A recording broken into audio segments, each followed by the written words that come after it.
बात में कोई और ठीक है। तो जैसे मैं आपको पहले ट्रांसहिमालय पढ़ाया था, तो ट्रांसहिमालय में मैंने 3 बताए था, काराकोरम, और जासर। उसके सारे फीचर्स बता दिए। उसके बाद फिर मैं नंबर 2 पर आया और हिमालय चेन स्टार्ट किया मैंने, ग्रेटर लोअर, वो सब सिखा दिया था। इट इज क्लियर, हायरार्की याद रखिए। उसका क्या होता है कि जो शिवालिक हिमालय, उसके बाद हिमालय नहीं है, लेकिन हम तीसरे में जाते हैं पूर्वांचल हिमालय। पूर्वांचल हिमालय को जनरली लोग ईस्टर्न हिमालय भी बोलते हैं और नॉर्थ ईस्ट हिमालय भी बोल देते हैं, ठीक है। तो ऐसा कोई भी वर्ड अगर आएगा तो आप सोचिएगा वो पूर्वांचल हिमालय की ही बात की जा रही है, ठीक है। इसमें कुछ खास बातों को सीखेंगे और कुछ खास कॉन्सेप्ट को हम यहाँ पर भी सीखेंगे जो इस हिमालय से अलग हो जाता है।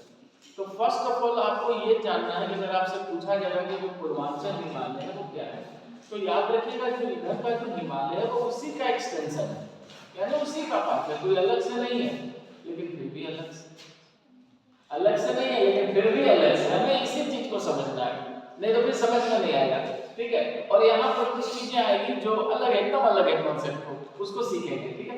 तो आपने सिर्फ हेडिंग दिया होगा, क्या दिया है? पूर्वांचल हिमालय और north east, it is clear, ठीक है, लिखेंगे।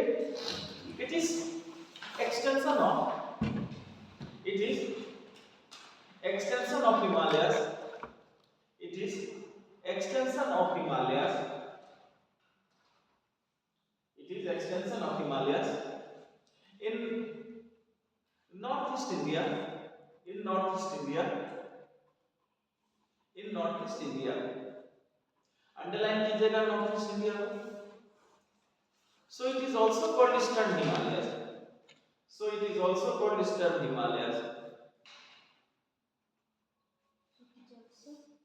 called eastern Himalayas, it is also called eastern Himalayas, समझ गए, ठीक है। चलिए कुछ बारीकियों को हम ग्राफ में देखते हैं और समझने की कोशिश करते हैं, ठीक है। प्री हो मेंसो, टेंशन नहीं लेने का, जो लिखवा दिया है लिख कर आ जाइएगा, नंबर उसी से उठ जाएगा, ठीक है। उस तरीके से लेकर चलता हूँ आपको। तो सबसे पहले यहाँ पर सभी लोग क्या लिखेंगे, ठीक है। जैसे नक्शे पे अगर हम देखते हैं, यहाँ पर हम देखते हैं कि नॉर्थ ईस्ट इंडिया है, ये क्या है, इसके बाद देखेगा, ठीक है, इसके बाद इस लाइन के बाद ये क्या है, नॉर्थ ईस्ट इंडिया। तो याद रखना है कि जो ईस्टर्न हिमालय है एक्चुअली वो इसी हिमालय का एक्सटेंशन है, और वो कहां पर आ गया extension, north east India, clear है। इसीलिए इसको नॉर्थ ईस्ट हिमालय या ईस्टर्न हिमालय भी कहते हैं। अब सभी लोग दिमाग में एक बात अच्छे से बैठा लीजिएगा, पूछेगा पूर्वांचल हिमालय का है तो सिर्फ और सिर्फ नॉर्थ ईस्ट इंडिया आएगा दिमाग में, ना तो नॉर्थ आएगा, समझ में आएगा तो क्या नॉर्थ ईस्ट आएगा या सिर्फ ईस्ट आएगा, अकेला नॉर्थ नहीं आएगा ये। और इसको ऐसे भी समझिएगा कि ये जो हिमालय है ये सिर्फ और सिर्फ नॉर्थ ईस्ट इंडिया में ही मिलता है। कहाँ मिलता है, नॉर्थ ईस्ट इंडिया में, और इसको किसी चीज से कोई मतलब नहीं। लेकिन अगर मैं आपसे पूछूं कि किस देश की इंटरनेशनल बाउंड्री के साथ, तो क्या बोलिएगा, क्वेश्चन समझ आएगा, किस देश की इंटरनेशनल बाउंड्री के साथ है ये हिमालय, किसके साथ, म्यांमार। याद रखिएगा, एक चीज क्या कीजिएगा कि यहाँ पर क्या कर रहे हैं, देखिए तरीका देखिएगा, यहाँ पर अगर आप हिमालय को देख रहे हैं तो ये चाइना के साथ चल रहा है, लेकिन यहाँ पर आकर के यहाँ से ये नीचे की ओर है, ऐसे क्या है, नीचे की ओर ऐसे, इसका मतलब है कि ये म्यांमार की इंटरनेशनल बाउंड्री के साथ है, और जब ये म्यांमार की इंटरनेशनल बाउंड्री के साथ है इसका मतलब ये नॉर्थ टू क्या हो गया, साउथ, दिखा, क्लियर है। इसका मतलब है ये नॉर्थ टू साउथ आ रहा है, किस देश की बाउंड्री के साथ, म्यांमार की बाउंड्री के साथ। लिखेंगे it is found with the international boundary of Myanmar, it is found with the international boundary of Myanmar, it is found with the international boundary of Myanmar, it is found with the international boundary of Myanmar. इसका मतलब है कि ये Myanmar की international boundary के साथ है, किसके साथ है, म्यांमार की ईस्टर्न बाउंड्री के साथ है। इसका मतलब है from north to south, clear है, लिखिएगा फ्रॉम नॉर्थ टू साउथ। देखिए यहाँ डायरेक्शन बदल जा रहा है, from north to south, from north to south, यानी नॉर्थ से लेकर के साउथ तक ये चलेगा और म्यांमार की इंटरनेशनल बाउंड्री के साथ चलेगा। तो क्या इसका जियोपॉलिटिकल फेवर होगा? देखिए जियोपॉलिटिक्स का मतलब है जब दो देशों के बीच आ रहा है, और देखिए ये कितना सेंसिटिव है। म्यांमार से स्पॉन्सर्ड, चाइना से स्पॉन्सर्ड चीजें यहाँ पर आती हैं जो इस एरिया को पूरे तरीके से डिस्टर्ब रखती हैं, समझ में आया? चाहे उसमें ड्रग्स डीलिंग हो, इलीगल वेपन्स हो, या किसी तरह का प्रोस्टिट्यूशन हो, ये सारा चीज इस तरह से होता है, ये बहुत ही सेंसिटिव हो जाता है। इट इज लिखेंगे it has geopolitical favour, it has geopolitics importance, it has geopolitic importance, it has geopolitics importance, यानी यहाँ पर जियोपॉलिटिक्स का क्या है बच्चे? इंपॉर्टेंस है। क्लियर बच्चों का? ठीक। उसके बाद याद रखिएगा इसकी तो ये नॉर्थ से साउथ है, म्यांमार के बाउंड्री के साथ है, ठीक है। चलिए अब यहाँ पर एक आप लोग ऐसा क्वेश्चन पूछिएगा मेरे से जो किसी को भी डिस्टर्ब कर सकता है, इवन टीचर पहले डिस्टर्ब हो जाएंगे, ठीक है। जैसे बच्चे आप ही मेरे से क्वेश्चन पूछिए कि सर आपने ये कहा था कि जो हिमालय का फॉर्मेशन हुआ है वो इंडियन प्लेट और यूरेशियन प्लेट के टक्कर से हुआ है, गलत नहीं है? सर सही कह रहे हैं। तो यहाँ पर चेक कीजिएगा कि इंडियन प्लेट साउथ में है और यूरेशियन प्लेट नॉर्थ में है, तो जब दोनों की टक्कर हुई तो हिमालय बना। लेकिन अगर आप इसको देख रहे हैं तो ये नॉर्थ टू साउथ हो रहा है, यानी ये ऐसे और ऐसे हो रहा है, ठीक है ना? ठीक है ना? ऐसे और ऐसे हो रहा है।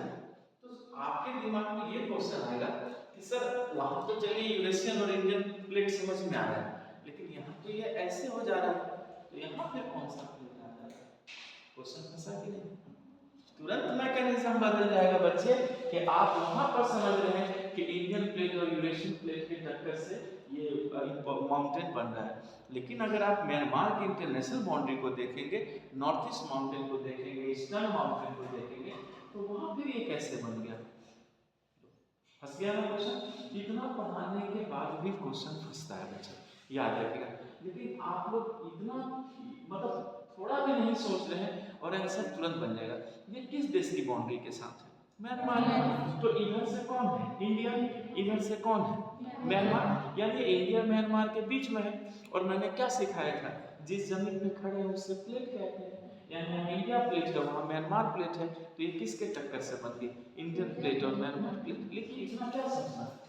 आज समझो, मैंने पहले आपको गुजरे जमाने में प्लेट सिखा दिया था 5 लाख साल पहले। It is made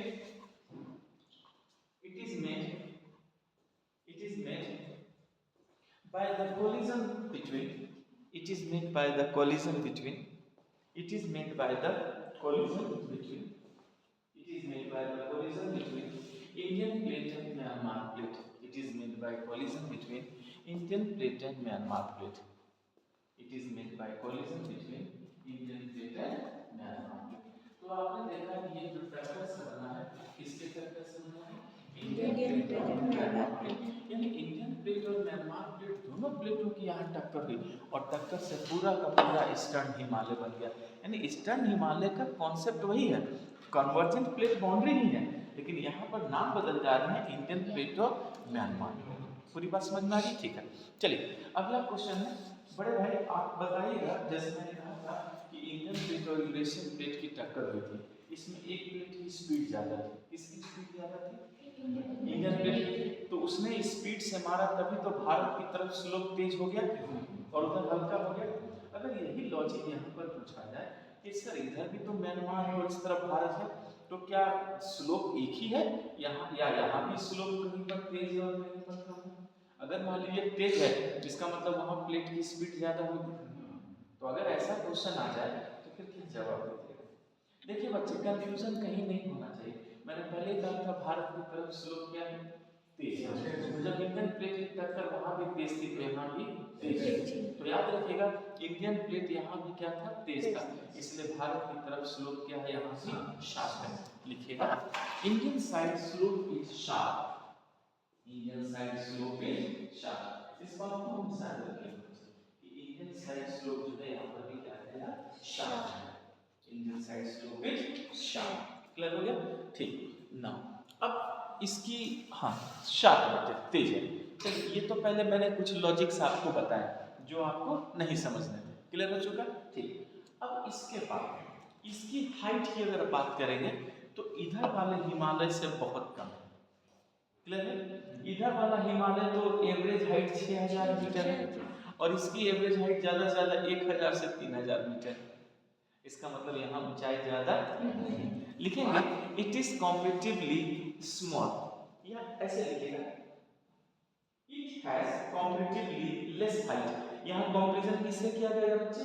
वेस्ट की तरफ से। ठीक है, it has comparatively less height, it has comparatively less height 1000 metre to 3000 metre, 1000 metre to 3000 metre, 1000 metre to 3000 metre, यानी 1000 मीटर से कितना बच्चे? 3000 मीटर तक इसकी ऊंचाई है। ठीक है, अच्छा लेकिन एक बात याद रखना, ठीक है, यहाँ पर आपको एक चीज मैं सिखा रहा हूँ, यहाँ तुलना करना सीखिएगा। क्या? कंपैरिजन। देखिए मेरी बात को ध्यान से सुनिएगा, हर चीज टीचर नहीं बताते ना, हर चीज किताब में क्लास नोट्स में, लेकिन कुछ आपका एजम्पशन वो आपकी मदद करेगा। ठीक है, जैसे यहाँ पर देखिए इस नक्शे को अगर ध्यान से देखते हैं, ठीक है, ये देखिए वेस्ट हिमालय और ये क्या है? ईस्ट हिमालय। अब मान लीजिए यहाँ इक्वेटर है, ठीक है, इक्वेटर के नजदीक ईस्टर्न हिमालय या वेस्टर्न हिमालय दिख रहा है, क्योंकि ये नीचे की तरफ है, इसका मतलब टेम्परेचर ज्यादा कहाँ है? ईस्टर्न। ट्रिक सीखो। दूसरा बात क्या करना, ट्रॉपिक ऑफ कैंसर के नजदीक कौन है? ईस्टर्न। टेम्परेचर ज्यादा कहाँ है? ईस्टर्न। फिर देखो बे ऑफ बंगाल के नजदीक कौन है? ईस्टर्न। लेकिन इसको देखो तो एलिमेंट सी से दूर है, तो अगर ये बॉब के नजदीक है तो ह्यूमिडिटी भी कहाँ ज्यादा होगी? यहाँ ज्यादा होगी। तो सभी लोग याद रखना कि ईस्टर्न हिमालय में टेम्परेचर और ह्यूमिडिटी दोनों क्या है? ज्यादा है, लेकिन वेस्टर्न हिमालय में टेम्परेचर भी कम है और ह्यूमिडिटी भी कम है, इसलिए वहाँ ड्राइनेस है। इसे देखो लद्दाख, किन्नौर, लाहौल स्पीति ड्राई डेजर्ट है, लेकिन इधर कोई ड्राई डेजर्ट नहीं है। क्यों? क्योंकि यहाँ टेम्परेचर भी ज्यादा और ह्यूमिडिटी भी ज्यादा है। लिखिए एकदम देखो दिख रहा है ना सामने, दिखा पड़े भाई देखो सामने it has high temperature and high humidity, it has high temperature and high humidity, it has high temperature and high humidity, it has high temperature and high humidity। तो प्लीज आप लोग याद रखिएगा यहाँ टेम्परेचर भी ज़्यादा है और ह्यूमिडिटी भी ज़्यादा है। समझ में आया? हाँ बच्चे बोलिए।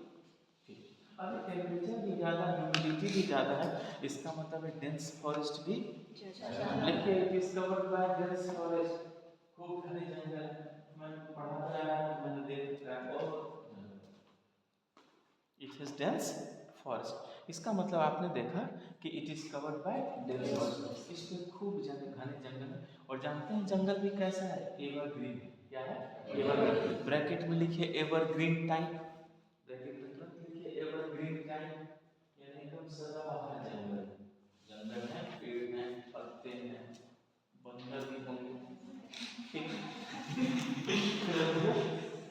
कवर्ड बाय डेंस फॉरेस्ट, खूब घने जंगल। और हाँ बोलिए। गुड।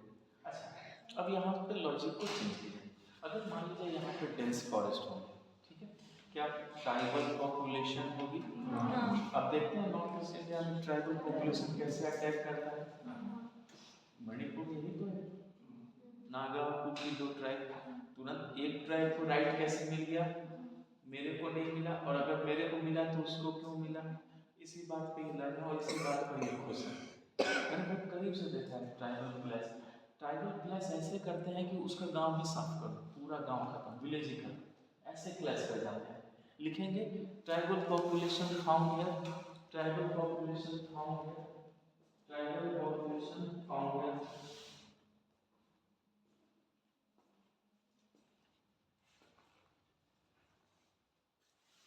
हिंदी बोलेंगे तो बहुत अच्छे गजब बोलेंगे, तुम बहुत अच्छा पढ़ाता है ना जी, थैंक यू। उस वक्त भाग गया समझ लो।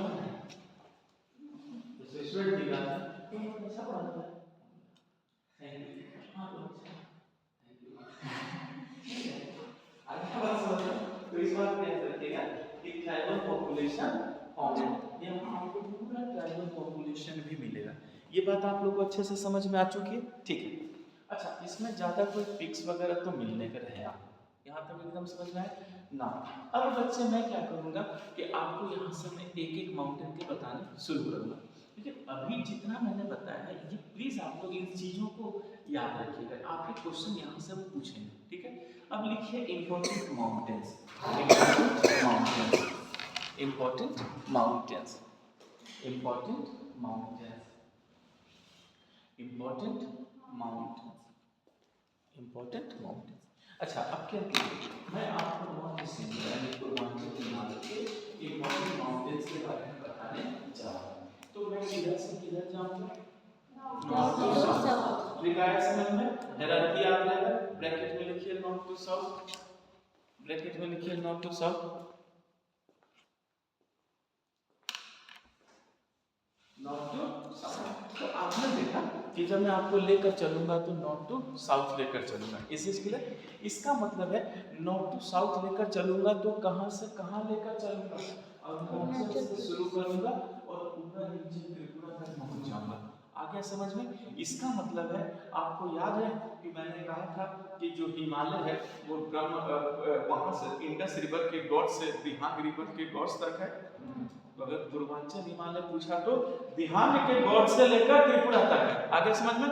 लिखिए, it is from Dihang river God to Tripura, it is from Dihang river God to Tripura. देखा ना, पूरा त्रिपुरा नहीं, पूरा त्रिपुरा ऐसे। It is from Dihang river God, it is from Dihang river God to Tripura. तो दिहांग रिवर गॉड से लेकर कहां तक बच्चे? पूरे त्रिपुरा तक है। यानी उसी मोड़ से जो निकल रहा है हम उसी को क्या बोलेंगे? पूर्वांचल हिमालय बोलेंगे। अच्छा, यानी अब आप नॉर्थ टू साउथ चलेंगे, नॉर्थ टू साउथ चलेंगे। तो चलिए, पहला लिखिए मिस्मी हिल्स, पहला लिखिए मिस्मी हिल्स, मिस्मी हिल्स, मिस्मी हिल्स लिख लेंगे आप लोग। मिस्मी हिल्स एक साथ लिखना है, मिस्मी अलग अलग लिखना।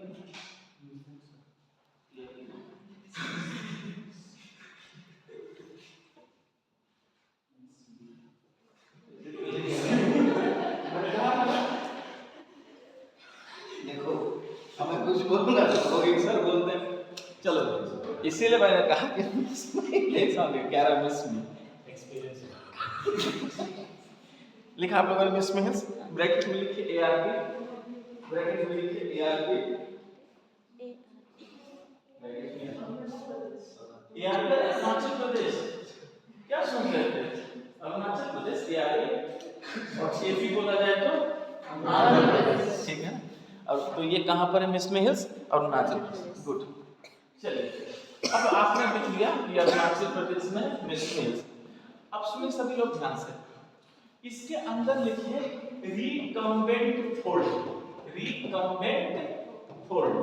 मैंने पढ़ा दिया है, नोट्स पे बात चेक करते हैं। रिकम्बेंट फोल्ड यहाँ पर मिलता है, मिस्मी हिल्स में क्या मिलता है? Recumbent fold. अच्छा, एक और चीज मैं आपको बता देता हूँ, सभी लोग क्या कीजिएगा, मेरे हाथ को विजुलाइज कीजिएगा तो आपको क्या समझ में आता है आपको जरा बताइएगा, ठीक है। स्पेशली गर्ल्स, गर्ल्स समझ पाती हैं या नहीं, ठीक है। समझ तो बहुत ज्यादा नहीं है पर गर्ल्स को से रखें। ऐसे है, देखिएगा इस तरह है ना। अगर मैं इस तरह ले आऊं आपके सामने, इसी को ऐसे फैला भी सकते हैं। ये किसका शेप आ रहा है? हेयर पिन नॉट, बाल में पिन जो लगता है लिखिए hair pin knot, hair pin knot. ऐसे समझ में? ऐसे होता है ना, क्लिप्स नहीं होता ऐसे फैला कर ऐसे बाल में लगाते हैं जो, गुड। ऐसे hair pin knot, KNOT double T बोलते हैं, KNOT हेयर पिन नॉट। या हेयर पिन भी लिख दिए तो समझ जाए कि मिस्मी हिल्स के तरफ ही क्या बनता है? हेयर पिन, इस तरह से बनता है, उसी तरह लिखिएगा तो लगेगा ये हेयर पिन नॉट बना है। क्लियर? फिर लिखिए highest peak is, highest peak is, next में लिखिए highest peak is, highest peak is Dafabum. Highest peak is Dafabum. Highest peak is Dafabum. Highest peak is Dafabum. तो इसकी highest peak कौन है बच्चे? क्या बोलेंगे? Dafabum. तो आप इसको नोट कर रखिएगा कि highest peak इसका क्या है? Dafabum. ठीक है ना। अब इसमें हिल से हम फिर नीचे चलेंगे साउथ की ओर, ठीक है। लेकिन मैं आपको एक चीज बता दूं, यहाँ पर आपको एक माउंटेन दिखेगा, ठीक है बेटा। पूरा नॉर्थ ईस्ट इंडिया खोल लो, उसमें कैसे दिखेगा? नॉर्थ ईस्ट इंडिया चले जाओ,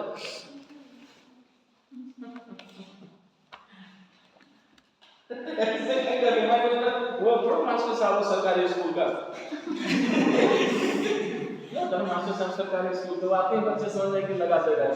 नहीं ऐसा कोई नहीं, ठीक है। वो कोई मैडम होती सरकारी तो मैं समझ नहीं सकता, इतना बड़ा नहीं दिखेगा यहाँ पर।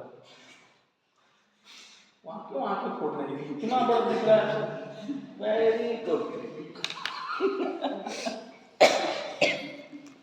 समझ में गुड दिख रहा है ना, ये इसीलिए मैं यहाँ पर लिखा आपको हाईएस्ट पीक इसका क्या है? दाफाबुम। चलिए कितनी ऊंचाई है? 4571 मीटर। बच्चे हो सकता है कि एटलस में यहाँ पर एक माउंटेन दिखे बेटा, देखिएगा नामचा बरवा दिख रहा है क्या उस तरफ? नामचा बरवा, नामचा बरवा। या एटलस में नहीं भी दिख रहा होगा तो टेंशन नहीं लेने का। नामचा बरवा, ये मुझे आपको बाद में बताना है कि नामचा बरवा क्या है, ठीक है। चलिए नेक्स्ट अगले माउंटेन पे जाइए, नीचे की ओर हम जा रहे हैं ना, नीचे अगला लिखिएगा Patkai, Patkai hills, Patkai hills, Patkai hills. देखो नाम क्या है? गुड। बस वो बाद में बताऊंगा वो क्या है, क्योंकि वो थोड़ा दिखेगा वो आप लेकिन समझ नहीं पाएंगे, उसको मैं भी बताऊंगा। लिखा आपने पटकोई हिल्स, ब्रैकेट में लिखिए एआरपी। ये भी कहाँ पर है? एआरपी, ठीक है। एआरपी अरुणाचल प्रदेश। अब तो व्हाट्सएप करो। अरुणाचल प्रदेश। अगला लिखिए नागा हिल्स, अगला लिखिए Naga hills, Naga hills, Naga hills. कोई बताएंगे किस स्टेट में है?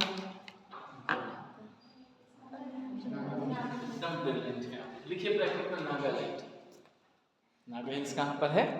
नागालैंड, नागालैंड, ठीक है। नागा हिल्स। अब इसके अंदर लिखिए the highest peak is, the highest peak is, the highest peak is Saramati, the highest peak is Saramati. दिया है एटलस में। हाइट देखिए क्या है, बोर्ड पे देखिए वही लिखा है मैंने।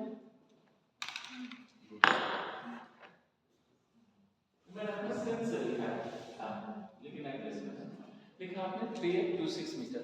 तो बताइए सारामती किसका हाईएस्ट पीक है? नागा हिल्स का। ये नहीं भूलिएगा कि ये इंपॉर्टेंट है, ठीक है। अगला लिखिए नेक्स्ट, हम साउथ की ओर बढ़ रहे हैं। अगला लिखिए मणिपुर हिल्स। सब दिख रहा होगा ना बच्चे सब? Manipur hills, Manipur hills. कोई बताएंगे किस स्टेट में? मणिपुर। ब्रैकेट में लिखिए मणिपुर।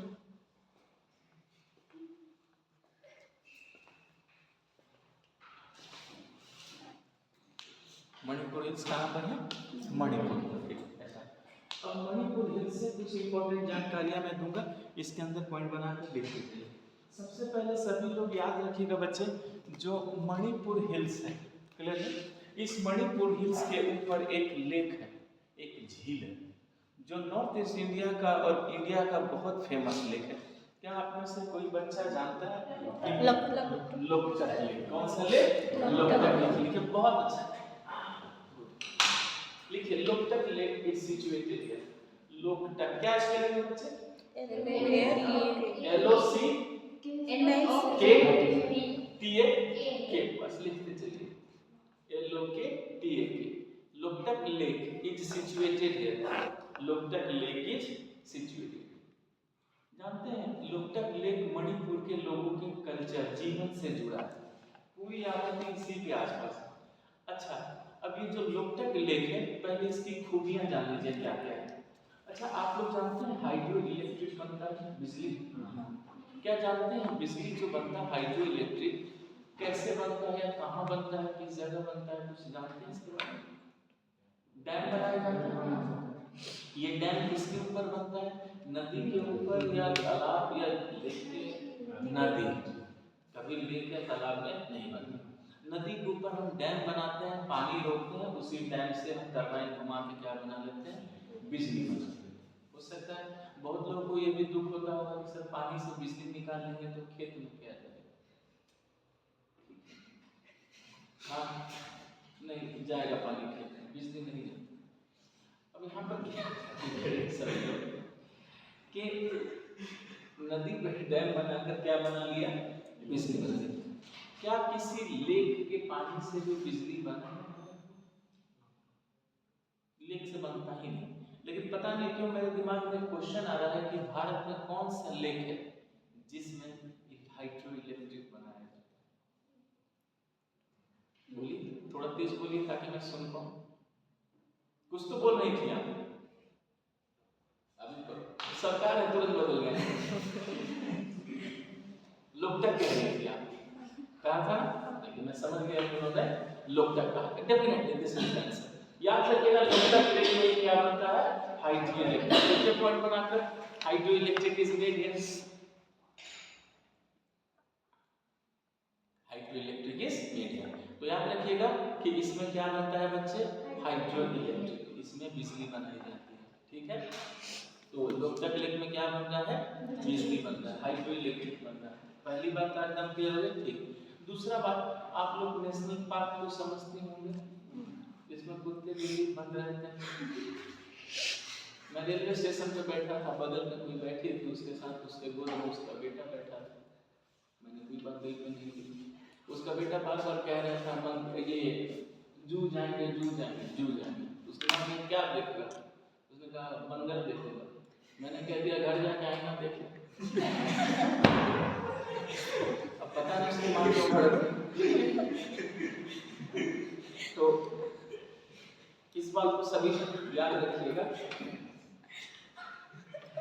कि अगर आपसे पूछा जाए नेशनल पार्क समझ में आप लोग कभी पानी के अंदर नेशनल पार्क देखे?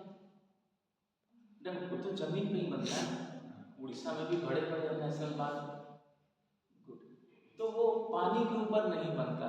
लेकिन जानते हैं भारत का एकमात्र नेशनल पार्क तैरता हुआ फ्लोटिंग नेशनल पार्क, क्या फ्लोटिंग एकमात्र, जिसका नाम है केबुल लामजाओ। क्या नाम है? केबुल लामजाओ। कहाँ है? इसी लोकटक झील में है, इसी में तैर रहे हैं कुत्ते बिल्ली। लिखिए floating national park, floating national park, floating national park Keibul Lamjao, Keibul Lamjao floating national park, Keibul Lamjao, Keibul Lamjao. It's situated here, it's situated here, it's situated here. तो आप प्लीज सभी बच्चे याद रखिएगा कि भारत का एकमात्र तैरता हुआ फ्लोटिंग नेशनल पार्क, लिखा आपने floating national park is Keibul Lamjao. किस झील में है? लोकटक लेक में। तो देखिए लोकटक लेक की खूबी है कि इसमें तैरता हुआ नेशनल पार्क है जिसका नाम है केबुल लामजाओ। क्लियर हो गया? ठीक। के क्या है बच्चे? के ए आई लिखिए, सुधार लीजिए के ए आई बी यू एल, केबुल फिर लामजाओ से, ठीक है केबुल लामजाओ। तो इस चीज को नहीं भूलिएगा कि केबुल लामजाओ भारत में तैरता हुआ नेशनल पार्क है जो कहाँ मिल रहा है? इसी मणिपुर के लोकटक लेक में मिल रहा है, आराम से तैर रहा है, ठीक। अच्छा, कभी आप लोगों ने तैरता हुआ खेत सुना है? खेत समझते हैं? मेरे देश की धरती सुना होगी। तो तैरता हुआ खेत, देखो खेत भी तैर रहा है, तैरता हुआ बाजार मार्केट भी तैर रहा है, किसमें? इसी में। लिखिए floating farm and market is found here, floating farm and market is found here, floating farm and market is found here. यानी खेत भी टल रहा है और मार्केट भी टल रहा है। अब देखिए मान लीजिए कैसे, देखिए एक तो मणिपुर हिल्स है, यहाँ खाना नहीं है बच्चे, फूड कल्चर नहीं है, यहाँ पे लोग जनरली कुत्ता डॉग समझते हैं आप, डॉगेस भाई, तो जो कुत्ता डॉगेस ही बोला जा रहा है आजकल, तो ये जितने डॉगेस भाई लोग हैं मार कर खा जाते हैं कुत्ते, हाँ टेस्टी होता है, नहीं मतलब जाना है आपको लगता है जो खाने की चीज वहाँ के लोग बताते हैं, तो वो डॉग खाते हैं प्लस एक होता है मिथुन, वो भैंसा जैसा होता है पहाड़ों पे, बहुत ताकतवर, मान लो कोई दीवार तोड़ दे ये लोग उसको भी खाते हैं, भैंसा बफेलो जो उसको भी खाते हैं, तो ये सब आम चीजें सब खाते हैं। एक यहाँ देखिए जो चाउमीन बनता है उसमें एक चीज डाली जाती है, शायद आप लोग जानते होंगे, अजीनोमोटो होता है ना, ये इतना गंदा चीज है, ये इतना गंदा चीज है, पहले याद रखिएगा अजीनोमोटो खुद नॉनवेज होता है, चाइना उसको प्रोड्यूस करता है। अजीनोमोटो की एक खूबी है कि एक मुट्ठी डाल दो तो कितना भी बड़ा जानवर हो उसकी हड्डी तक को गला देता है।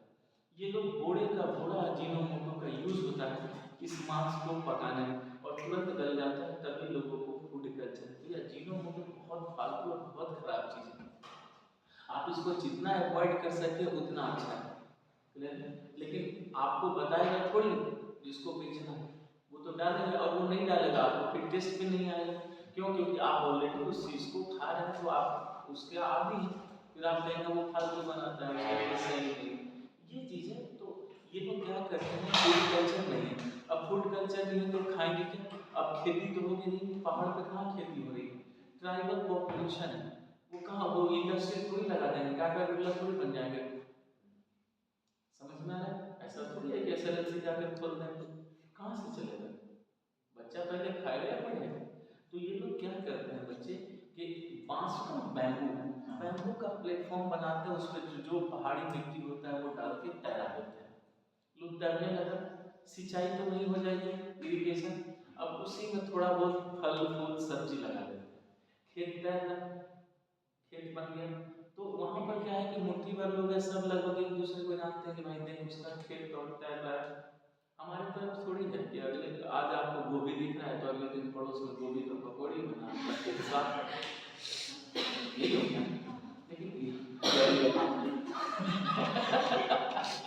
लेकिन यहाँ पर क्या ऐसा नहीं होता, ये अब मान लीजिए मुझे अगर सब्जी खरीदनी है तो मैं जाऊँगा झील, तो ऐसा थोड़ी है कि जाके डूब ही जाऊँगा, कूद जाऊँगा जी गोभी लेने, और गोभी लेने जाता कि डूब भी जाएगा, तो वो मिले छोटे छोटे पानी के जहाज टोकरी की तरह होती है, उस पर बैठ जाएगी, तो मान लीजिए मेरे को कहेगा कि भाई जेंटलमैन सब्जी खरीदना है तो इसी पे बैठ जाए भाई, घूमने चलते हैं, तो वो जो आपको ले जाएगा क्या उसका एम्प्लॉयमेंट नहीं हुआ, हुआ, उसके बाद आप जाएंगे उससे खरीदेंगे सब्जी, तो क्या उसकी मार्केट नहीं हुई, तो देखिए खेत भी वही, मार्केट भी वही, रोजगार भी वही, इस तरह लोकतक जो है वहाँ के लोगों की कल्चर से जुड़ा हुआ है, समझ में आ रहा है, और पूरा ट्राइबल पॉपुलेशन यहाँ पर भरा पड़ा है, वही नागा कुकी मैती जो होता है सब यहीं पर सब केस है, वो करंट में आप लोग पढ़ते रहे, ठीक। अच्छा एक नेट पर बेटा एक चीज चाहिए, तो मोरे पास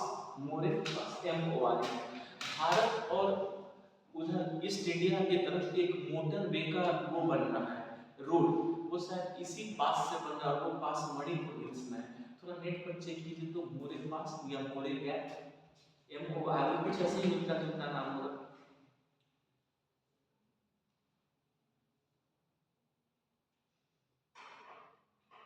है कुछ ऐसा, मोरे पास या मोरे गैप, मोरे पास लिखे PASS या मोरे गैप MORE,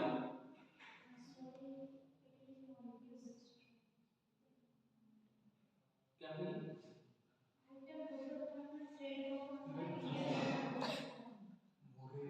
आया ना, जो मैं बोल रहा हूँ मिलता जुलता रहा है,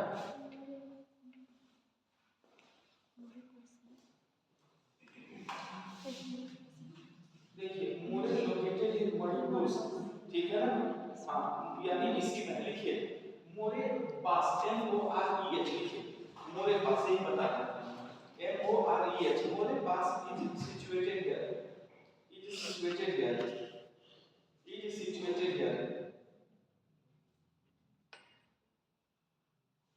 is situated here, okay, situated here, recommended for a highway,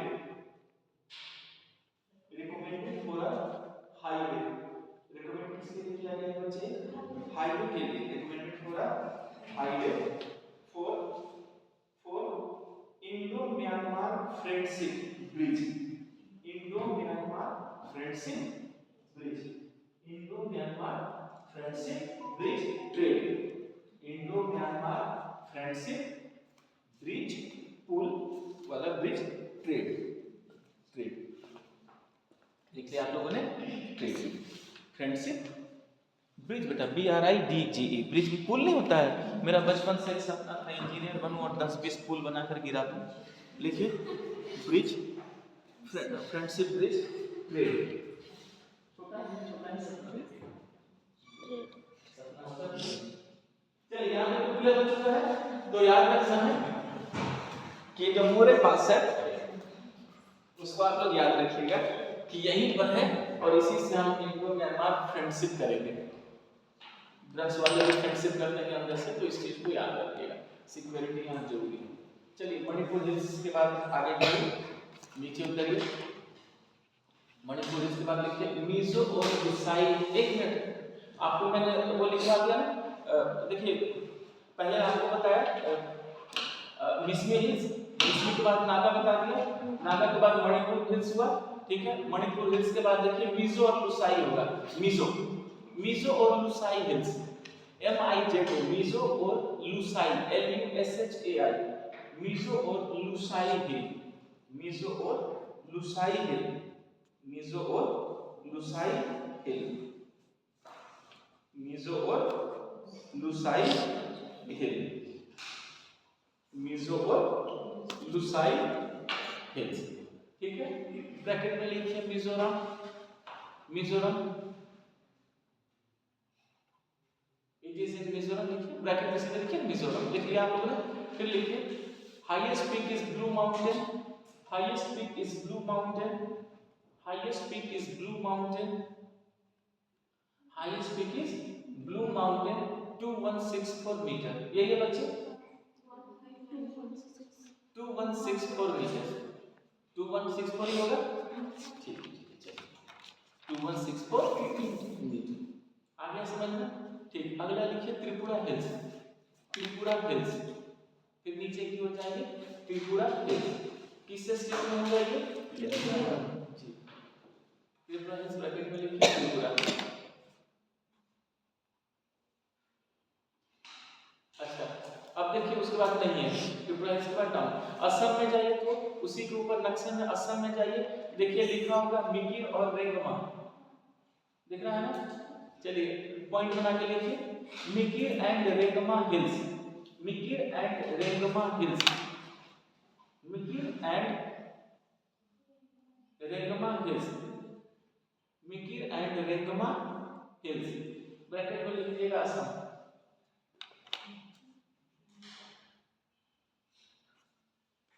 bracket में लिखिएगा असम, लिख लीजिए सभी लोग, ठीक, चलिए यहाँ जाकर मैंने आपको पूर्वांचल हिमालय हिल कंप्लीट करा दिया है, अब इसके बाद मैं आपको नोट में कुछ इंपॉर्टेंट बातें लिखवाने जा रहा हूँ, इस बात को प्लीज सभी बच्चे याद रखिए, लिखिए नोट, NOT, नोट में कुछ इंपॉर्टेंट बातें लिखिए, यहाँ बारीकियां बहुत है, आपके पास जो भी बुक होगा मिलाकर पढ़िएगा, एक्स्ट्रा बातें होंगी अपडेट करते चलिएगा, लेकिन क्लास नोट्स पहले मेरा क्लास नोट्स बाद में कुछ और देखिएगा, क्लास नोट्स पहले देखना, क्या बच्चे मैं हाँ है तो पढ़ो, क्या क्या नाम है, गारो खासी जानते हैं, लेकिन मैंने तो नहीं पढ़ा, मैंने नहीं पढ़ना ही नहीं, चलो लिखो क्या पढ़ना है, लिखिए नोट, NOT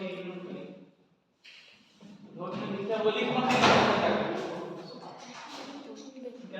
हिस्सा नहीं पता है मैं लिख दूं, नहीं नोट लिखिए, लिखा आप लोगों ने, चलिए अब नोट में मैं कुछ इंपॉर्टेंट बातें बता देता हूँ। सबसे पहले सभी लोग केयर कीजिएगा, एक चीज केयर कीजिएगा बच्चे, जम्मू कश्मीर के फुल मैप में जाकर देखिए, क्या आपको नंगा पर्वत या नंगा पर्वत ऐसा कोई चीज दिख रहा है? नंगा पर्वत या नंगा पर्वत, नंगा माउंटेन, देखिए ध्यान से।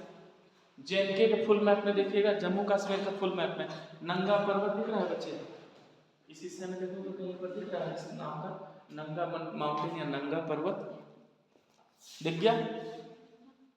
दिख रहा है ना? क्लियर हो गया? ठीक। अब सभी लोग केयर कीजिए, मैंने नंगा पर्वत लिखा है, आ गया समझ में? उसी तरह बच्चे एक चीज केयर कीजिएगा, मैंने क्या लिखा है? नमचा बरवा। क्या लिखा मैंने? नमचा बरवा, जो आपको अरुणाचल प्रदेश में मैंने कहा था देखने, और आपने देखा भी था, किसी ने बताया था कि सर है। तो हमें ये समझना है कि नंगा पर्वत और नमचा बरवा क्या है। सभी लोग सुनिए ध्यान से, यहाँ कंफ्यूज मत होइएगा। मैंने आपको ग्रेटर हिमालय बताया था, कहा था ना ग्रेटर हिमालय अरुणाचल से लेकर के जम्मू कश्मीर से लेकर अरुणाचल प्रदेश तक है। तो याद रखिए, नंगा पर्वत ग्रेटर हिमालय है जो जेएनके से शुरू होता है। नंगा पर्वत ही क्या है? ग्रेटर हिमालय। और कहाँ से शुरू होता है? जेएनके से। और जब ग्रेटर हिमालय अरुणाचल पहुंचता है तो वहां पर उसको क्या बोलते हैं? नमचा पर्वत। यानी नंगा पर्वत से कहाँ खत्म होता है? नमचा पर्वत। समझ में आया? यानी जेएनके में इसी को ईस्ट पार्ट को क्या बोल देंगे?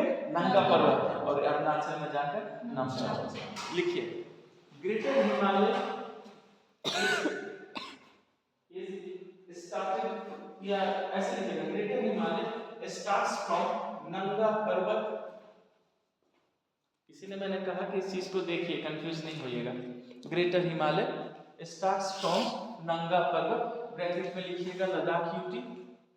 स्टार्ट्स फ्रॉम नंगा पर्वत, ब्रैकेट में लिखिएगा Ladakh UT, Ladakh UT to Namcha पर्वत, टू नमचा पर्वत, टू नमचा पर्वत, ब्रैकेट में लिखिएगा एआरपी, टू नमचा पर्वत, ब्रैकेट में लिखिएगा एआरपी। क्लियर है बच्चे? प्लीज भूलिएगा नहीं, ये बहुत अच्छा एक इंफॉर्मेशन है।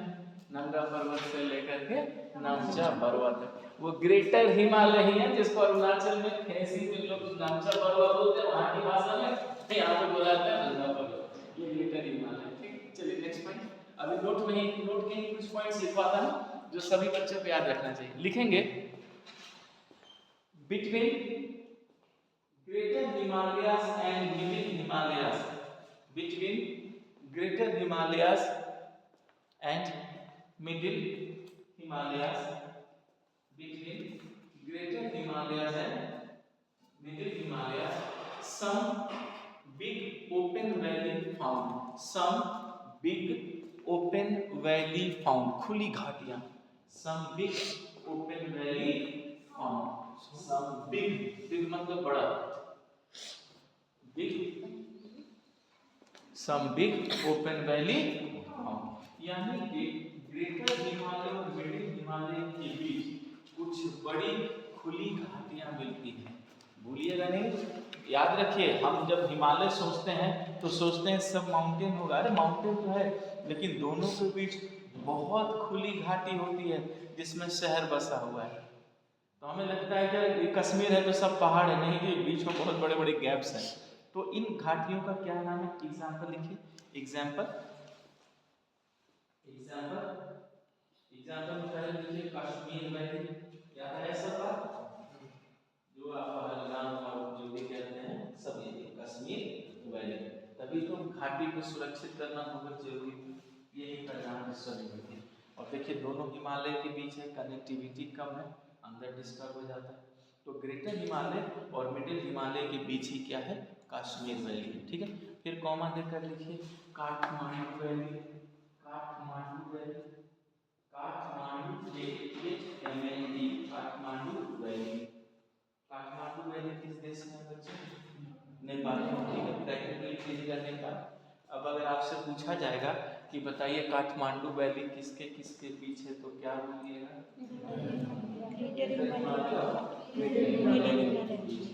आप लोग सहमत हैं इनके आंसर से? इन्होंने कहा है कि जो काठमांडू हिमालय है, सॉरी काठमांडू जो वैली है वो ग्रेटर हिमालय और मिडिल हिमालय के बीच है। क्या इन्होंने सही कहा या कुछ और कहना चाहिए? क्योंकि मुझे पता है आप लोग नहीं सोच रहे हैं, लेकिन जिसने रिवीजन किया होगा वो जरूर सोचेगा। मैंने नहीं कहा कि आपका आंसर गलत है बच्चे, वो डेफिनेटली मुझे हिमालय के ही बीच है, लेकिन याद रखिए क्वेश्चन अलग तरीके से पूछते हैं, ये नहीं पूछेंगे, वो कुछ और लिख कर पूछेंगे। आपसे मैं पूछ रहा हूँ कि बताइए काठमांडू वैली किसके किसके बीच है, क्या बोलिएगा? देखिए अगर आप लोगों ने रिवीजन किया होगा तो बनेगा, नहीं तो नहीं बनेगा, और आप लोग रिवीजन नहीं करते हैं ये तो गलती है। मेरे पढ़ाने से क्या होता है, कर दिया ना बड़े भाई गलती। मिडिल हिमालय को नेपाल में क्या बोला था? महाभारत रेंज। क्या बोला था? महाभारत रेंज। तो काठमांडू वैली किसके बीच हो गया? ग्रेटर हिमालय और महाभारत रेंज की। हमेशा वो मिडिल हिमालय नहीं देंगे, वो क्या लिख देंगे? महाभारत। तो ये आपको याद होना चाहिए, समझ में आया? तो मिडिल हिमालय ही जो है नेपाल में क्या कहलाता है? महाभारत, क्योंकि middle Himalaya according to Indian geography है, नेपाल की ज्योग्राफी में तो वो महाभारत ही है ना बच्चे, समझ में आया? तो प्लीज ऐसी गलती नहीं कीजिए। लिख लीजिए काठमांडू वैली डैश, ये भी लिखवा देता हूँ, Kathmandu valley dash, it is between greater Himalaya and Mahabharat range. ऐसे ही क्वेश्चन होंगे, थोड़ा सा आपको केयर करना होगा, ठीक है? Kathmandu valley is between greater Himalaya, is between greater Himalaya and Mahabharat range, and Mahabharat range. समझ में आ रहा है?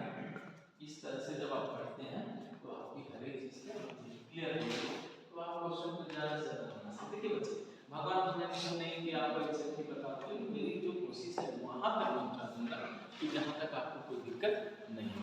लेकिन अब आप कसम खा के बैठे कि हम कुएं में कूदेंगे तो मैं तो फेल नहीं। चलिए यहाँ तक तो एकदम समझ में आ गया। तो इस बात को नहीं भूलिएगा कि काठमांडू वैली किनके किनके बीच है। ये क्या लिखे हैं यहाँ पे बच्चे? ये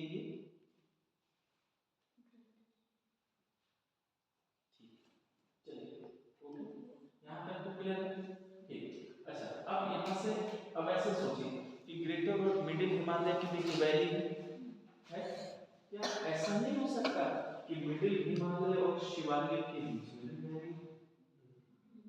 तो ग्रेटर मिडिल तो पढ़ा देगा और शिवालिक के बीच वाला पूछ लिया तो क्या कीजिएगा? क्वेश्चन फिर फंसेगा, पॉइंट बनाइए। देखिए there are some valleys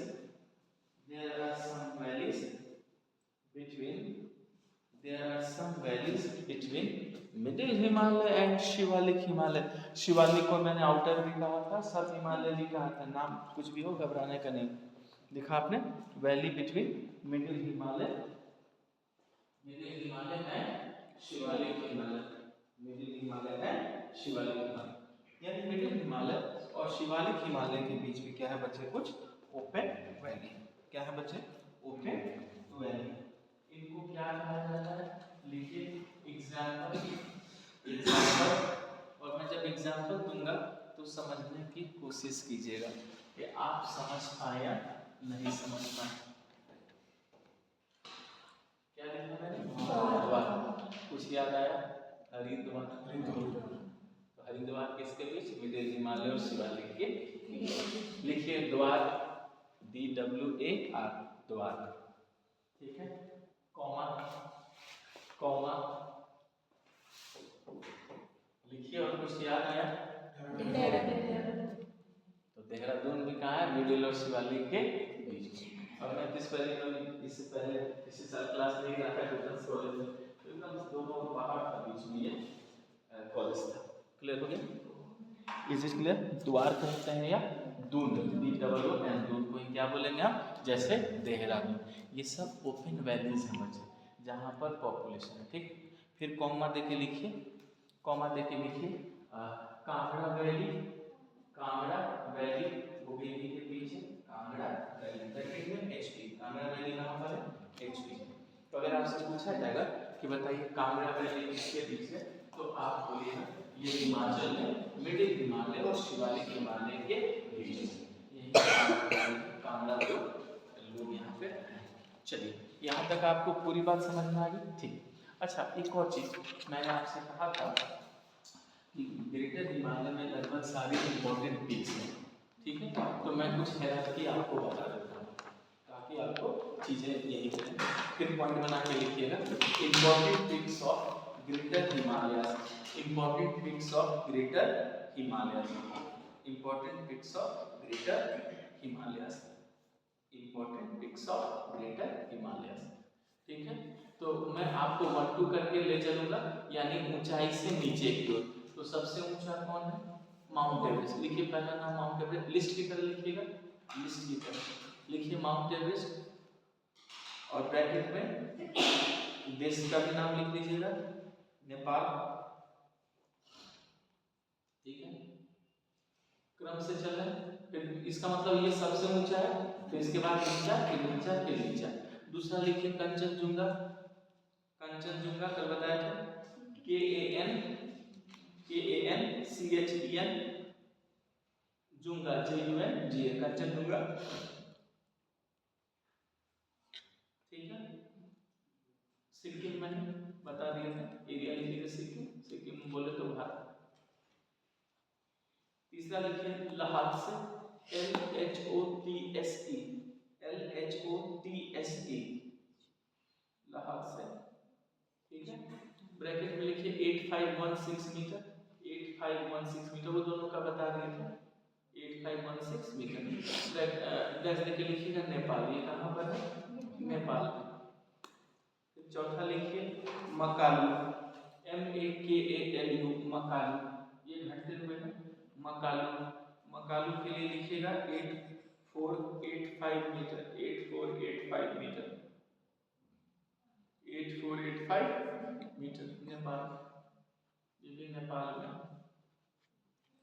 Makalu को चोओयू, चोओयू, CHO, चो, फिर OYU, Cho Oyu, Cho Oyu, 8188 metre, 8188 metre, Nepal, Nepal. Next लिखिएगा धौलागिरी, 84, कितना बोला मैंने? 8188 मीटर, 8188। अगला लिखिएगा धौलागिरी, धौलागिरी, DHAULA, धौला, GIRI, धौलागिरी। ये भी लिखिएगा धौलागिरी, नेपाल। ऊंचाई लिख लीजिए 8167 मीटर, 8167 मीटर, नेपाल, 8167 मीटर लिखा आपने, नेपाल। फिर लिखिए मनसलू, MANASLU, मनसलू, MANASLU, मनसलू। मनसलू लिखिएगा 8163 मीटर, 8163 मीटर, 8163 मीटर, नेपाल। ये भी नेपाल में। फिर नेक्स्ट लिखिएगा नंगा पर्वत, नंगा पर्वत, नंगा पर्वत अभी बता दिया था, नंगा पर्वत। एक्चुअली पर्वत जो बी है ना, उसमें बी लगा लीजिएगा बच्चे, पर्वत, बी को बी लिख लीजिएगा, पर्वत, PRBA। ठीक है, नंगा पर्वत 8126 मीटर, 8126 मीटर, 8126 मीटर। देखिए ब्रैकेट में लिखिएगा POK, समझ पा रहे हैं? है भारत का, लेकिन कहाँ है POK, वही पारा की बाइट का। फिर अगला लिखिएगा Annapurna, Annapurna, Annapurna 8091 metre, 8091 metre, Nepal, 8091 metre, Nepal. ठीक है, चलिए ये 8 नंबर मैंने बता दिया, ये रटे रहिएगा, इसी से क्वेश्चन होगा। फिर पॉइंट बनाइए, पॉइंट बनाइए, लिखिए important peaks of greater Himalayas.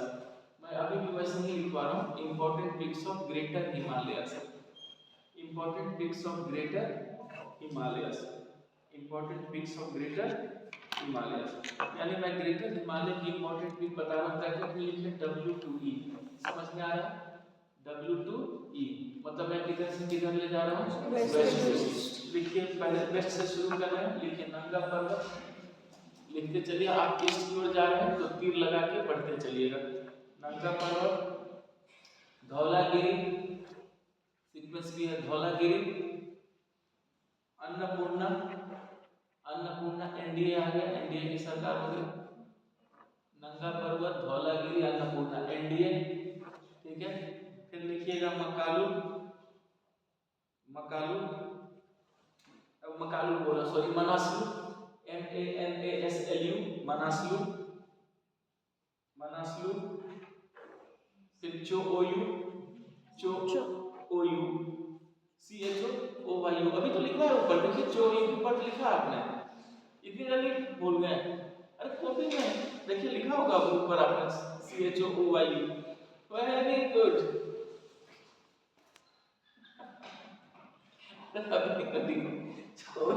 Everest, Everest लिखिए, एवरेस्ट समझते हैं आप लोग, एवरेस्ट मसाले आते हैं, एवरेस्ट, गुड। तो बहुत जल्दी समझ लो, घरेलू कारण एकदम दक्ष, तुम्हारा भविष्य बहुत उज्जवल है। चलिए ओके, एवरेस्ट के बाद लिखिए लाहौल से, लाहौल से, मकालू कंचनजुंगा, मकालू कंचनजुंगा, मकालू कंचनजुंगा, मकालू कंचनजुंगा।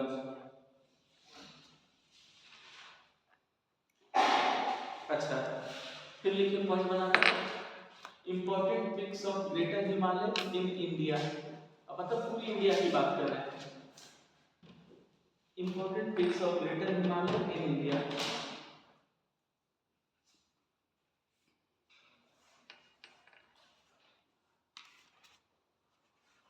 कहाँ पर? सिर्फ इंडिया में। पहले लिखिए कंचनजुंगा, बता ही देते हैं हाईएस्ट पीक, लिखिए पहले कंचनजुंगा, कंचनजुंगा।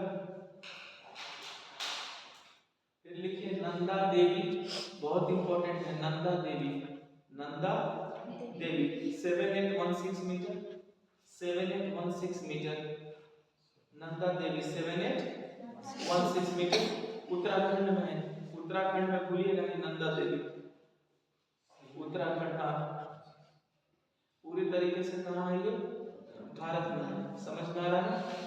फिर लिखिए Kamet, KAMET, Kamet, Kamet, KAMET 7756 metre, 7756 metre, Uttarakhand, Uttarakhand,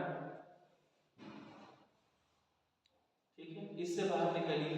अच्छा एक बात याद है, कल मैं वो बता रहा था आपको काराकोरम के ग्लेशियर, तो बी आपको बाल्टोरा ऐसे करके, लेकिन एक साल्टोरा लिख के फिर मैंने कहा था उसको बी कर लीजिए, नोट में लिखिए, इसलिए मैंने वहां कटवाया था। पॉइंट बनाइए, नेक्स्ट पॉइंट बनाइए, लिखिए, लिखिए साल्टोरा, साल्टोरो कांगरी, साल्टोरो SALTORO, साल्टोरो कांगरी, साल्टोरो कांगरी, ब्रैकेट में लिखिए 7756, 7756, 7756। It is situated on Karakoram, याद रखिएगा ये काराकोरम का पीक है, ठीक है, ग्रेटर से मतलब नहीं। It is situated on Karakoram, it is situated on Karakoram. फिर लिखिएगा सेसेर Kangri, SASER, next point सेसेर Kangri, SASER, सेसेर Kangri, Kangri 7672 metre, 7672 metre, ठीक है। अच्छा सुनिए, ये है लद्दाख में, जरा नेट पर खोजिए तो ये पिक किस पर, सेसेर कांगरी लद्दाख का एरिया है, ये हो सकता है लद्दाख में नहीं हो, लेकिन एक बार देख लीजिए, तो नेट पर देखिए तो सेसेर कांगरी लद्दाख में ही है, फिर भी देख लेते हैं क्या दिक्कत है।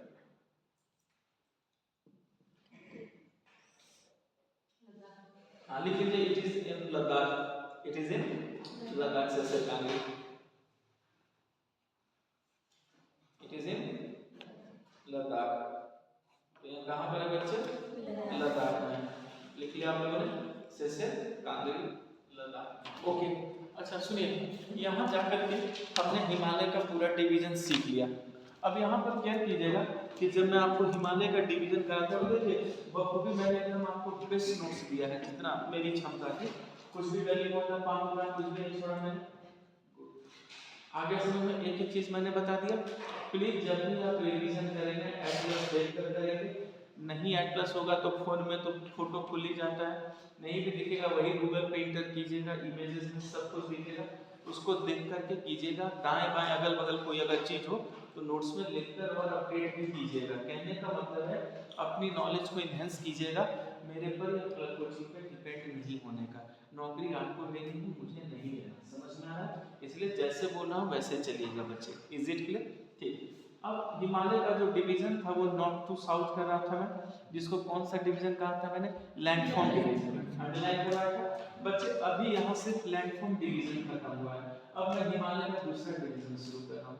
चलिए पॉइंट में, अब हिमालय का ये दूसरा डिवीजन है, लिखिए क्लासिफिकेशन ऑफ हिमालयस। अभी है, अब लिखिए classification of Himalayas. Classification of Himalayas on the basis of river valley. Classification of Himalayas on the basis of river valley. River valley को अंडरलाइन कर लीजिएगा। Classification of classification of Himalayas on the basis of river valley. River valley को underline कीजिएगा। अब सभी बच्चे ध्यान से सुनिए, मैं अब इसका क्लासिफिकेशन कर रहा हूँ हिमालय का। ये क्या है? रिवर लैंडफॉर्म नहीं, इसीलिए बच्चा कंफ्यूज होता है तो कुछ को यही नहीं पता कि रिवर वैली अलग डिवीजन है और लैंडफॉर्म डिवीजन अलग है। और हमको कभी क्लियर ही नहीं होगा तो हम एक दूसरे में इंटरमिक्स कर देंगे तो फिर समझ में क्या आएगा? खिचड़ी बन जाएगा दिमाग में। खिचड़ी समझते हैं आप? चलिए अच्छा, चलिए यहाँ तक तो एकदम फिक्स हो गया खिचड़ी। अब तो आप नहीं समझे, ये नहीं समझेंगे तो फिर क्या कर देना होगा। यहाँ तक तो एकदम क्लियर हो गया। तो कौन सा डिवीजन है? River valley. चलिए मेरा क्वेश्चन आपसे है, लैंडफॉर्म डिवीजन तो नॉर्थ टू साउथ में लेकर गया, अगर मान लीजिए आपसे पूछा गया कि रिवर वैली का जो डिवीजन है वो किधर से किधर ले जाएगा तो क्या बोलिएगा? किधर से किधर जाएगा? एनीबॉडी? West to east. देखिए बच्चे कंफ्यूज तब होना है जब हम नहीं सोचते। मैंने कहा था ना ये ब्रह्मपुत्र से लेकर इंडस से लेकर ब्रह्मपुत्र तक है, और रिवर वैली का डिवीजन इसका मतलब है इंडस से ब्रह्मपुत्र, इसका मतलब है W टू ईस्ट। लिखिए ब्रैकेट में west to east, west to east, west to east, फिर ऑब्लिक दे दीजिए, वेस्ट टू ईस्ट लिखकर ऑब्लिक दीजिए। चलिए बताइए ऑब्लिक देकर क्या बोलना चाहिए मुझे? मैंने उसमें लिखवाया था जब मैं वो डिवीजन कर रहा था। इसमें क्या लिखेगा? इंटर लॉन्गिट्यूडनल, समझ में आया? ऑब्लिक देके लिखिए इंटर लॉन्गिट्यूडनल, क्योंकि लॉन्गिट्यूड बदल रहा है, लॉन्गिट्यूड ऐसे चलता है ना बच्चे W2। लिखिए इंटर लॉन्गिट्यूडनल, इंटर लॉन्गिट्यूडनल, और फिर ऑब्लिक दीजिए। अब क्या बोलिएगा? इंट्रा लैटिट्यूडनल, क्योंकि एक ही लैटिट्यूड में आ गया। Intra latitudinal, intra latitudinal, intra latitudinal. आया सबको समझ में? ये तरीका होगा। प्लीज अगर मेंस में अगर आप लिख रहे हैं और अगर आपको वक्त मिले ये लिखने का, ये जरूर लिख देना इंट्रोडक्शन ऐसे करके, बच्चे नंबर लिख जाएगा, क्योंकि बाकी तो सब W2E लिखेगा, वो तो आप भी लिखोगे, लेकिन ये लिखोगे तो वो थोड़ा अट्रैक्ट करेगा, नंबर खींच देगा। आगे समझ में? तो चलिए मैं यहाँ पर इसको लिखवाने से अच्छा मैं एक ग्राफ बनाऊंगा, वो क्योंकि आपको बोलूंगा खोजने तो आप जो है खोजते रह जाएंगे, सुबह से शाम तक हो जाएगा पर नहीं खोजते। तो इससे अच्छा है कि मैं आपको उसी को ग्राफिक में बनाकर क्या करता हूँ, सिखा देता हूँ। ठीक है, तो देखिए सभी लोग पहले यहाँ ध्यान से देखिएगा, और ये जो ग्राफिक बनाएंगे ये आपको बहुत कुछ और भी सिखाएगा बच्चे। इंडियन ज्योग्राफी को मैं बहुत इजी कर दूंगा, बस सब एक बार कि आपको मेहनत करते हुए चलना है। देखिए सबसे पहले मैंने क्या लिखा? W से लेकर कहाँ जाना है मुझे? ईस्ट। इसका मतलब है कि वेस्ट से लेकर ईस्ट तक जाना है। तो चलिए अगर वेस्ट को अगर मैं शुरू करूंगा तो कहाँ से शुरू करूंगा? JNK से या लद्दाख यूटी से, बात वही है, ठीक। और अगर मैं ईस्ट में आऊंगा तो कहाँ तक आऊंगा मैं? ARP तक। तो उसके बाद क्या किया कि मैंने पहले यहाँ पर एक बाउंड्री बना दिया और यहाँ पर भी क्या किया, एक बाउंड्री बना दिया, और फिर मैंने यहाँ पर क्या लिखा कि जब रिवर के बेसिन पर है तो पहला रिवर कौन होगा? इंडस रिवर, ठीक है। और यहाँ पर कौन सा रिवर होगा? ब्रह्मपुत्र। और ब्रह्मपुत्र को मैं बार-बार क्या लिखवा रहा हूँ? आपके दिमाग में होना चाहिए कि ये जो रिवर बेसिन का जो डिवीजन है वो इंडस से लेकर कहाँ तक होगा, ब्रह्मपुत्र तक, या कहाँ तक होगा, देहात। यहाँ तक किसी को कोई दिक्कत नहीं, ठीक है। अब जब मैं डिवीजन करूंगा तो रिवर वैली के बेस पर, इसका मतलब और भी रिवर की वैली होगी, तो क्या करेंगे कि ये जो घर है इसमें हम बंटवारा करेंगे। शिक्षा लीजिए मुझसे, घर में जाकर बंटवारा कर दीजिए। एक, हाँ, ये शिक्षा मत लेना, क्योंकि मैंने अपने एक स्टूडेंट को दिल्ली में ये शिक्षा दिया था कि घर जा और बंटवारा मांग। सामने उसका फोन आया, बोला पिताजी से मांगा था बंटवारा। तो मैंने कहा सही पे, बोला हाँ। मैंने क्या किया पिताजी? तो कुछ नहीं सर, जूता निकाल के फेंक के मारा और बोला कि डाले देकर, बोला कि तू क्यों इकलौता है, बंटवारा किससे चाहिए? चलिए कोई बात नहीं। तो शिक्षा का दुरुपयोग कर दिया। बाद में मैंने भी सोचा तो इकलौता है तो किससे बंटवारा मांगे, ठीक है, तो वो काम नहीं करता। अब यहाँ देखिए सभी लोग क्लियर है। तो इसमें क्या करेंगे, हम 4 डिवीजन बनाएंगे, एक घर, 2 घर, 3 घर और 4 घर। क्लियर है? क्या कीजिएगा, 4 घर बन रहे हैं, इसका मतलब है यहाँ 3 नदियां और है, ठीक है। तो बच्चे क्वेश्चन देखो कैसे चेंज होगा। क्वेश्चन चेंज होगा जब इंडस रिवर से लेकर हम कहां पर आते हैं, सतलुज रिवर, क्योंकि मैंने आपको कहा था ना कि सतलुज रिवर एक गॉर्ज बनाती है और बना करके इंडिया में इन करती है शिपकिला। आया समझ में? यानी हिमालय को काट दिया। तो जब रिवर वैली का डिवीजन होगा तो पहला डिवीजन कहां से कहां तक होगा, इंडस रिवर से सतलुज। ऐसे ही क्वेश्चन पूछेंगे कि बताइए इंडस और सतलज के बीच के हिमालय को क्या कहते हैं। टीचर पढ़ा के पता है, देखो मैं आपको एकदम ऑनेस्टली बताऊं, टीचर यही पढ़ाता है ग्रेटर हिमालय, मिडिल हिमालय, शिवालिक हिमालय, और उसमें वाहवाही लूट रहा है। आपसे बनेगा ही नहीं, क्योंकि ग्रेटर मिडिल शिवालिक तो ऐसे है, वो तो वो पूछ ही नहीं रहे, वो पूछ रहे हैं रिवर वैली का डिवीजन। और देखिए मैं आप ही बच्चों से पूछ रहा हूँ कि आप रिवर वैली के डिवीजन पे जानते हैं कि इन नदियों के बीच के हिमालय को क्या कहते हैं। देखो आपने हो सकता है किसी ने पहले पढ़ा हो, जैसे मैं नाम लिखूंगा तुरंत झटक से याद आ जाएगा, लेकिन प्रॉब्लम ये थी कि आप सही डायरेक्शन में नहीं थे, रास्ते का जानकारी था।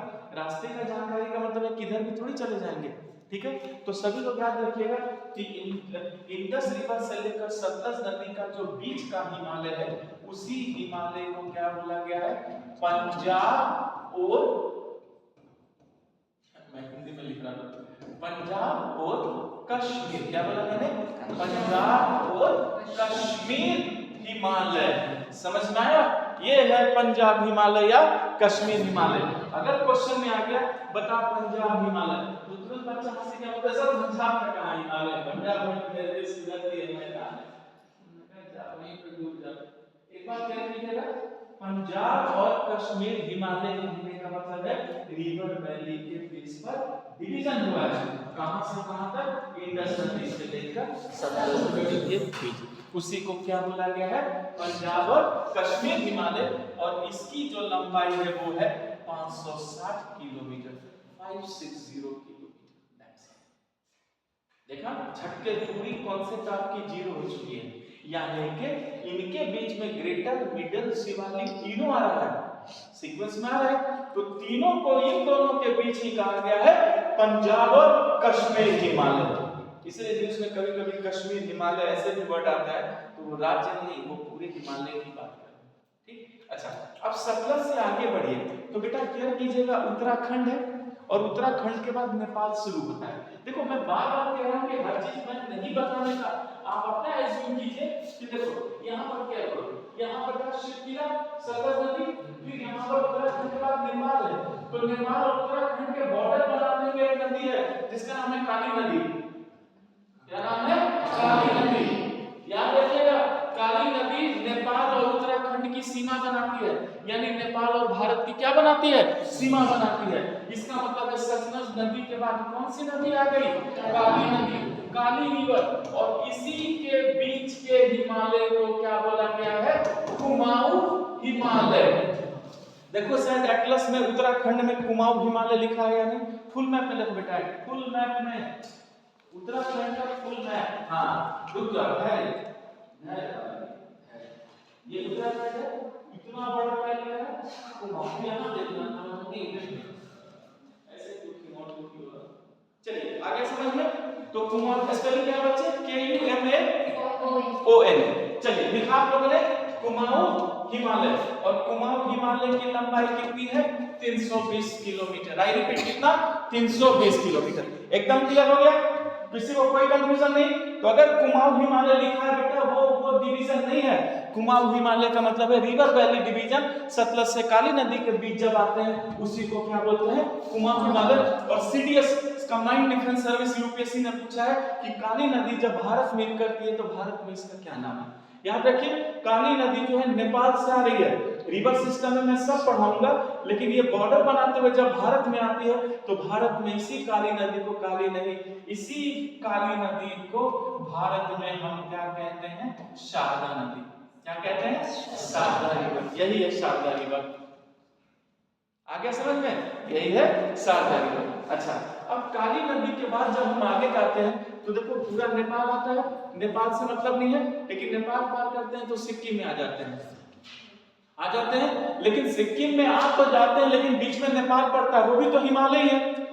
उन्होंने भारत थोड़ी, वो तो हिमालय पढ़ा रहे हैं। तो याद रखिएगा, इसी को हम फिर क्या बोलते हैं? नेपाल हिमालय। क्या बोलते हैं बच्चे? नेपाल हिमालय। और इसकी लंबाई है 800 किलोमीटर। और ये कहां तक? तीस्ता नदी तक। कहां तक बच्चे? तीस्ता रिवर। क्योंकि उत्तरा सिक्किम और भारत की यानी नेपाल के बाउंड्री पर जो नदी बहती है वही क्या है? तीस्ता। जब सिक्किम जाते हैं तो यही इसी नदी के किनारे जो रास्ता है वो आपको ऊपर की ओर ले जाता है। तो मैंने इस नदी को एकदम केयर किया है कि हमारे साथ रास्ते से ही नीचे उतरते हुए आए। और याद रखिएगा, मैं नदी सिस्टम में पढ़ाऊंगा। तीस्ता नदी को वर्ल्ड का सबसे फ्रॉड नदी, विश्वासघाती नदी कहा गया है तीस्ता को। क्यों? पहले ये ब्रह्मपुत्र की सहायक थी, आज गंगा की है। न जाने कल किसकी हो जाए, इसीलिए इसको क्या कहा गया? Fraud river. ठीक है, अच्छा कैप कीजिएगा। ये हो गया तीस्ता। अब तीस्ता के बाद कहां चले गए? बिहार। पूरा का पूरा इंडिया आया, और इसी को कहा गया है असम हिमालय। क्या कहा गया? असम हिमालय। और इसकी टोटल लंबाई है 720 किलोमीटर। और यहाँ जाकर हिमालय खत्म। छाप दीजिए। ये था रिवर वैली। समझ में आया? ठीक है, देखो कितना इजीली लॉजिकल निकाल दिया, झट से एरिया नदी सब पकड़ में आ गया। एज इट इज छापिए। इसीलिए मैंने केयर किया है। आता है और बच्चे होते हैं कंफ्यूज, वो समझते ही नहीं समझेगा। एटलस थोड़ी आपको समझा रहा है, वो तो छाप दिया है ना बुक में मिलने का। लेकिन जब आप इसको पढ़ेंगे, classification of Himalaya, the basis of river valley, तब झटक से ये चीज आएगा। और देखिए मैंने आपको एरिया वाइज भी बताया, सब कुछ इसमें मैंने ऑलरेडी लिख दिया है। छाप के चलें।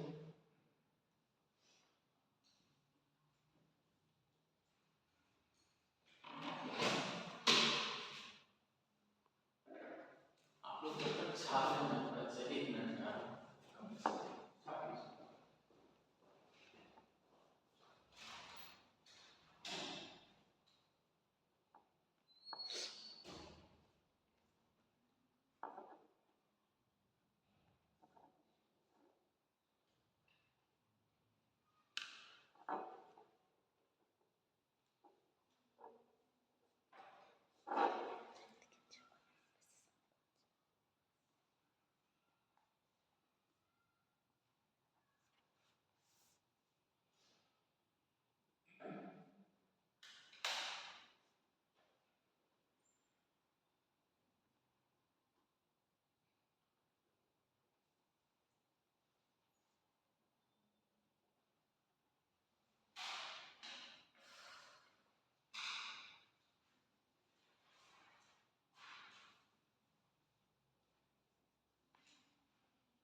ठीक है ना।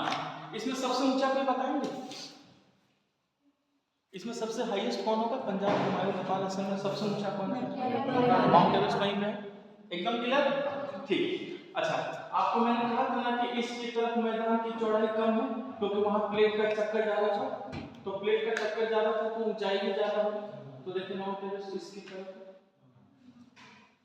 आया ना, झट से कैंसिल रहेगा, झट से बना दोगे। अच्छा, एरिया वाइज घटते बढ़ते पूछेगा, बना लेंगे। ठीक है, कौन किधर है बना लेंगे, नाम दे देगा, नदी बोलेगा, सिटी में नाम मिला लेंगे। ये ग्राफ ऐसा है कि आपसे एक एक क्वेश्चन बनवा कर दे देगा। और देखिए आपको नदी भी कितना अच्छे से सब दिख गया। इसलिए कहा जब रिवीजन करेंगे एटलस देखकर आपको खुद बच्चे अपने आप में कॉन्फिडेंस को उठाएगा। You have a good knowledge of geography. Geography पढ़ना और पढ़ाना अपने आप में बहुत अलग चीज है, पर अच्छे से सब्जेक्ट को मजबूत किया जाए, मेहनत किया जाए तो बहुत आगे आपको ले जाएगा, इंटरेस्ट बहुत क्रिएट कर देता है। चलिए यहाँ तक तो एकदम क्लियर हो गया।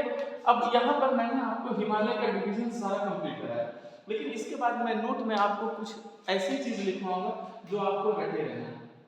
ये टेक क्वेश्चन वो पूछेंगे, वो पूछते हैं बताइए कौन किसको किससे अलग करता है। अलग करने का एक अलग डिफरेंट क्वेश्चन आएगा, वो भी एक ग्राफ में मैं बनाऊंगा, उसको आप लोग समझने की कोशिश कीजिएगा।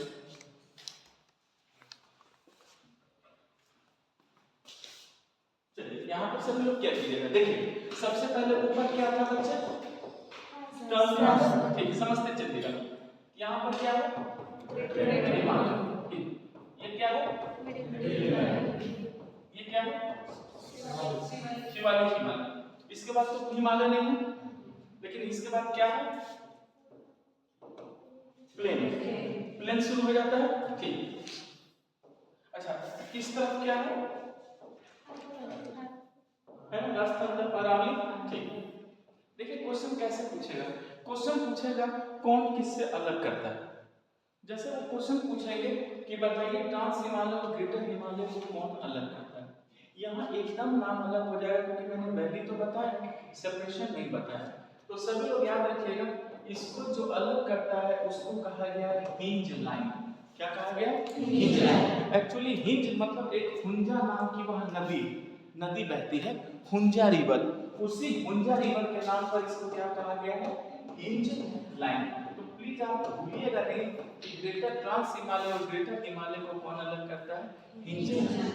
ये सब रियल इंफॉर्मेशन है, जनरली नहीं मिलेगा, लेकिन इस तरह से जब कवर करेंगे तो आप अपने आप में स्ट्रॉन्ग रहेंगे, कहीं से भी क्वेश्चन आए हम बना सकते हैं। उसी तरह ग्रेटर हिमालय और मिडिल हिमालय को कौन अलग करता है, तो आप कहेंगे main central thrust, main central thrust,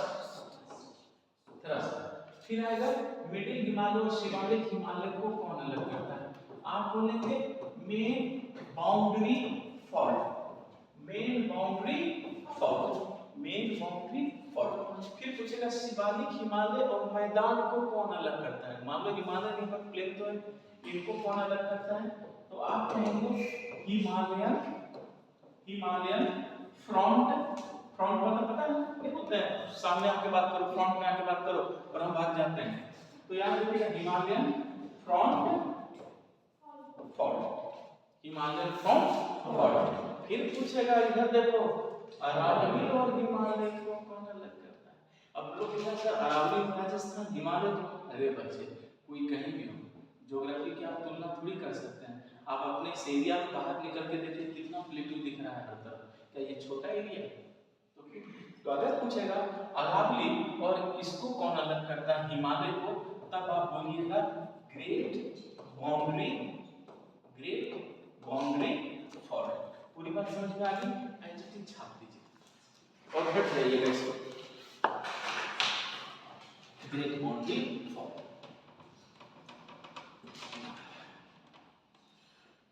तीन दिन से हिमालय ही पढ़ा रहा हूं, खत्म हुआ है।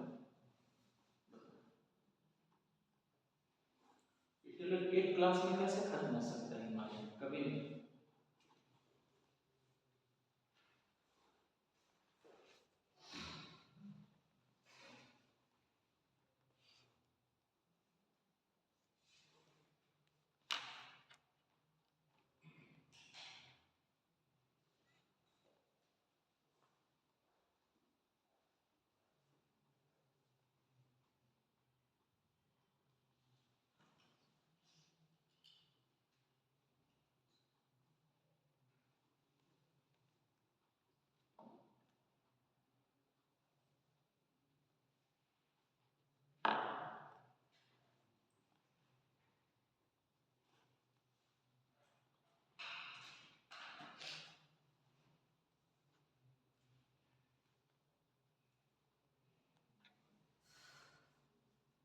एकदम इसको रख जाइएगा।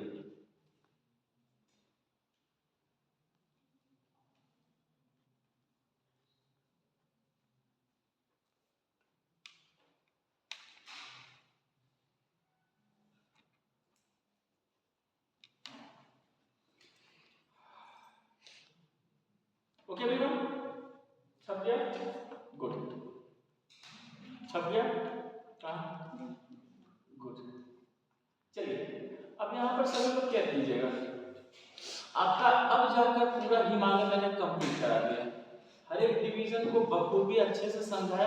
अब आप बुक पढ़िए या नेट का यूज कीजिए, अपडेट अपने कुछ कुछ लगे आपको, कुछ दिमाग में आए तो अपडेट करके चलिए। अब बताइए दूसरा चैप्टर क्या होगा? 5 डिवीजन में बांटा था ना, तो नॉर्थ में हिमालय, उसके बाद प्लेन। लिखिए great plains of north, great plains of north. अब हम प्लेन की बात करेंगे, हो गया है पहाड़ की बात। अब पहाड़ से नीचे उतर जाते हैं, ग्रेट प्लेन्स ऑफ नॉर्थ।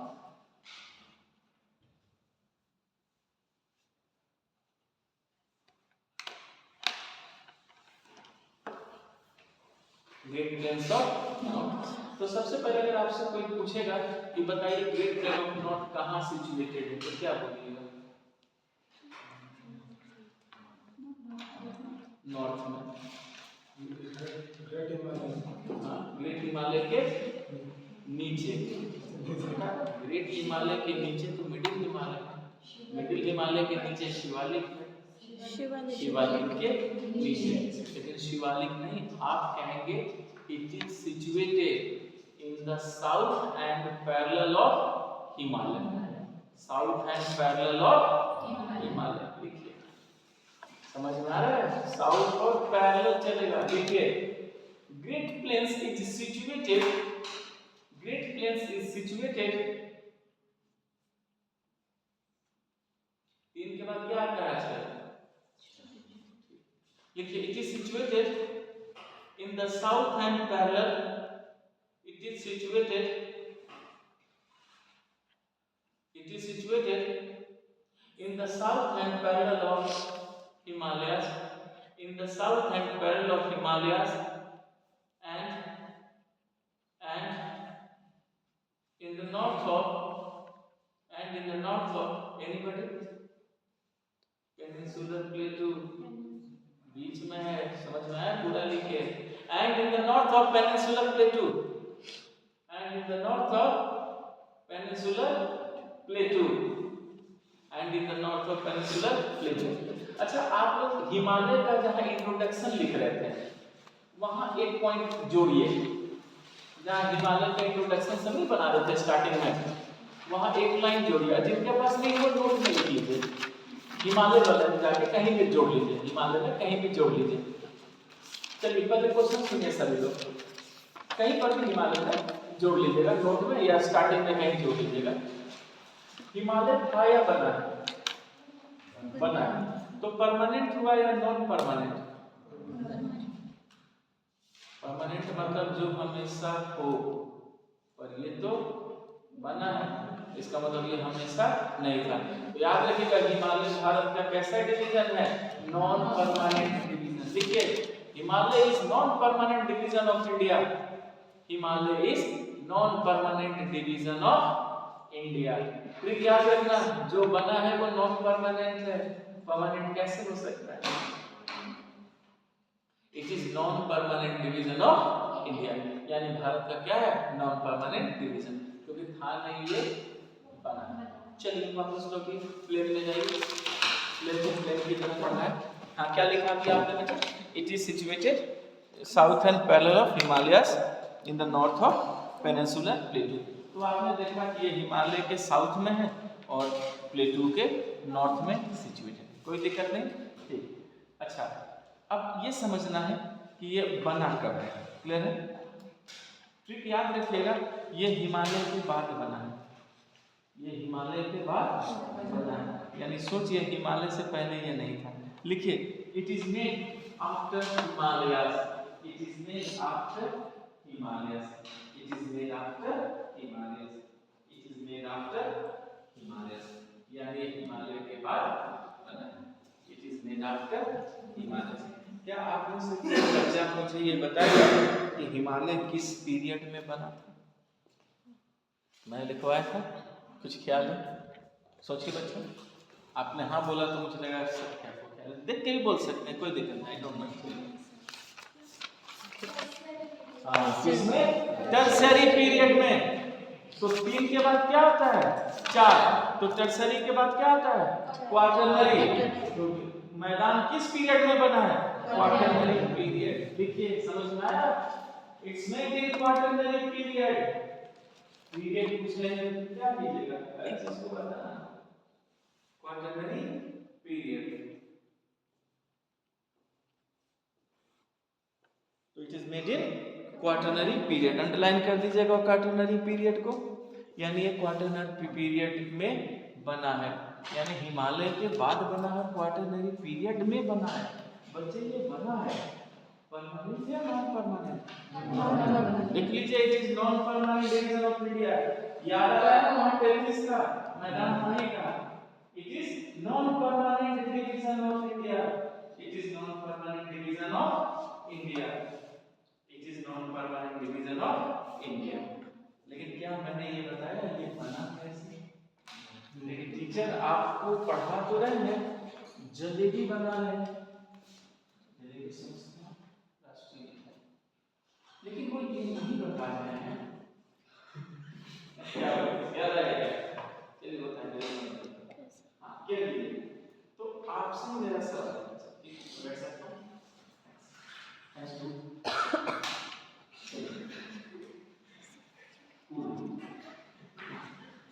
अब समझिए, जैसे मैंने आपको बताया, लेकिन मैं चाहता हूँ कि मैं आपके दिमाग से आंसर को निकालूं। मुझे आपसे कुछ नहीं निकालना, ठीक है? आंसर आपके दिमाग से निकाल देता हूँ, ठीक है? ये है इंतजार माया समझना पता है? वही और पर्दा जो रखते हैं वही इंतजार माया जाल नहीं बंदी ना और पता ही नहीं चला कौन बन गया ना। चलिए अब यहाँ पर क्या कीजिए, ठीक है? तो मैंने जैसे कहा ये हिमालय के बाद बना है, क्वार्टरनरी पीरियड में बना। लेकिन क्वेश्चन ये बना कैसे? क्वेश्चन ये फंस गया, ये बना कैसे? अगर आपको दूसरे जमाने की बात याद है तो मैं वो 33 का गड्ढा मैंने बनाया था, गड्ढे में नदियों ने सेडिमेंट डाला था, तो 4 माउंटेन में ग्रेटर मिडल उसके बाद एक ट्रांस, फिर गड्ढे में जाएगा बाकी। तो गड्ढे में तो मतलब किसने डाला? नदी में। गड्ढा प्लेन हो गया, तो हिमालय के बाद ही तो प्लेन था। वो प्लेन क्या था? यही ग्रेट नॉर्थ इंडिया का ग्रेट प्लेन। इसका मतलब इस प्लेन को किसने बनाया? नदी ने। इसीलिए वो गड्ढा खोद के रखा था। समझ में आया? गड्ढा आज ही के लिए खोद के रखा था। लिखेंगे it is it is made by the it is made by the it is made by the it is made by the ठीक है? रुक जाइएगा बच्चे, आप लोग को बहुत टेक्निकल टर्म्स दे रहा हूँ जो आपको कुछ भी समझ में नहीं आएगा, समझने की जरूरत ही नहीं है। फोटो बनाकर दिखा दूंगा, पढ़ने की भी जरूरत नहीं होगी। इतना इजी है, नोट से रिवीजन नहीं भी घर में करते हैं बच्चे, कोई फर्क नहीं पड़ता। मेरी आवाज सुन लीजिए, बात खत्म। Is this clear? ठीक। यहाँ पर देखिएगा लिखा आपने it is made by the, देखिए एग्रीग्रेडेशन, एग्रीग्रेडेशन, एग्रीग्रेडेशन अंडरलाइन कर लीजिएगा, aggradation. It is made by aggradation, ठीक है? And deposition, and deposition, deposition भी अंडरलाइन कर लीजिएगा, and deposition. It is made by aggradation and deposition of sediments, of sediments, sediment भी underline कर लीजिएगा, of sediments in the front basin of, front मतलब वही सामने से आके बात करें तो भाग जाए, लिखा आपने in the front basin of 33 geosyncline sea front basin of Tethys geosyncline sea. Tethys geosyncline sea. Basin of Tethys geosyncline sea. By the big rivers, by the big rivers और main rivers, मैंने main word use किया है, main का मतलब मुख्य होता है. By the big rivers और main rivers, by the big rivers or main rivers like चलिए बताइए नॉर्थ इंडिया की मेन रिवर, नॉर्थ इंडिया की मेन रिवर लिखिए इंडस, इंडस, फिर बोलिए गैंजेस, गंगा नदी को बोलते हैं गैंजेस, GNGES, गैंजेस. चलिए 2 मेन रिवर हो गया और बस ब्रह्मपुत्र. याद रखिए सिर्फ 3 है, 3 ही मेन रिवर है नॉर्थ इंडिया में, बाकी सब ट्रिब्यूटरी हैं. आई रिपीट, बाकी सब ट्रिब्यूटरी है, इसलिए ट्रिक सिखाया है, सिर्फ 3 मेन रिवर है. लिखिए एंड इन कॉमा देखो पहले लिखा आपने, like Indus, Ganges, Brahmaputra and it's tributaries, and it's tributaries, and it's tributaries, and it's tributaries. ऐसे नहीं करते बच्चे, इस बात पर चिंता है ताकि थोड़ा ज्यादा. चलिए यहाँ पे क्लियर हो गया. Okay, and it's tributaries of Himalaya mountain system, of Himalaya mountain system, of Himalaya mountain system, of Himalaya mountain system, of Himalaya mountain system. Hence it is also called, hence it is also called, hence it is also called, hence it is also called plain of, hence it is also called plain of Indus, Ganges and Brahmaputra. Plain of Indus, Ganges and Brahmaputra. Indus, Ganges and Brahmaputra. Clear है? लिख लिया आप लोगों ने? तो देखिए ये काफी बड़ी लाइन मैंने लिखवा दी है और समझ में कुछ आया नहीं होगा? आया? गुड. थोड़ा बहुत. चलिए बताइए थोड़ा बहुत.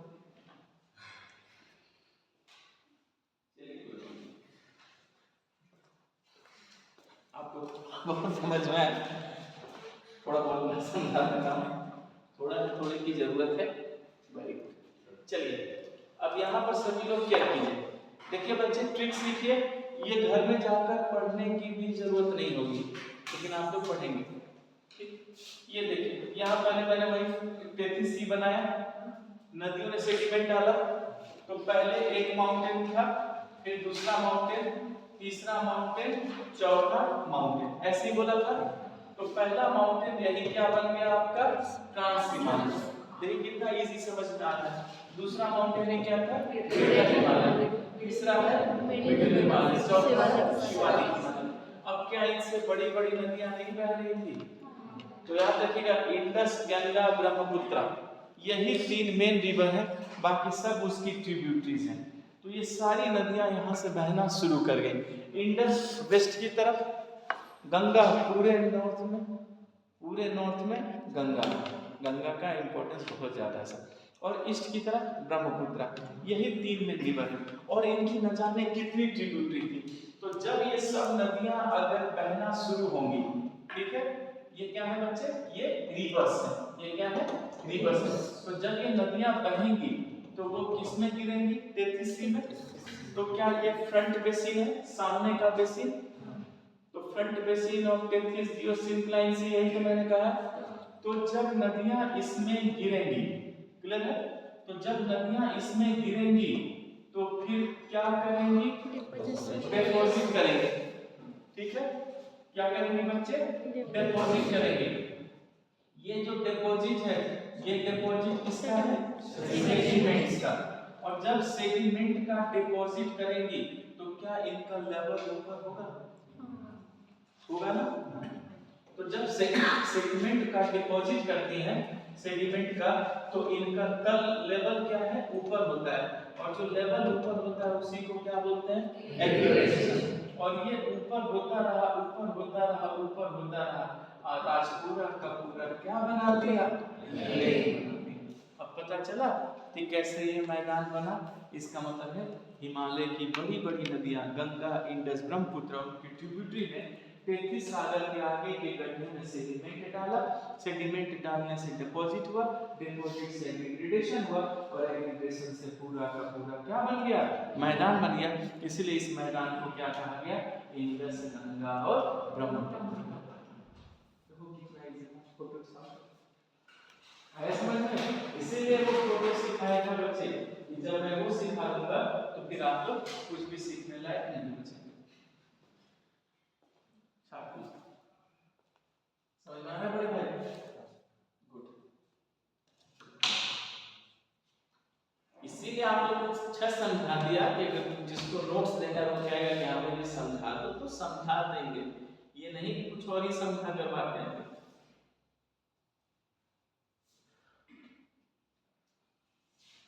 विद्या ददाति विनयम, विद्या से विनय आता है।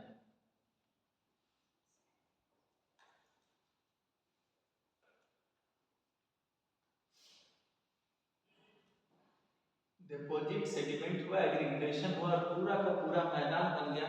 तो देखिए नॉर्थ इंडिया की मेन नदी कौन है, गंगा। तो इस मैदान को किसने बनाया, गंगा ने।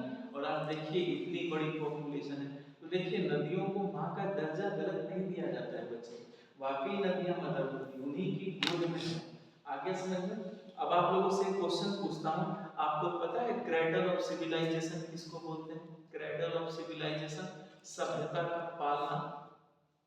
देखिए ऐसे ऐसे क्वेश्चन से बहुत इजी है, लेकिन आप नहीं समझ रहे। रिवर वैली हो, इसको बोलते हैं रिवर वैली हो, यानी गंगा नदी की घाटी ही तो रिवर वैली है।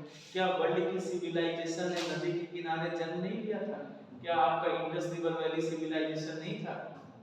नाइल रिवर वैली सिविलाइजेशन, वांगो रिवर वैली सिविलाइजेशन, दसलाफराद रिवर वैली सिविलाइजेशन।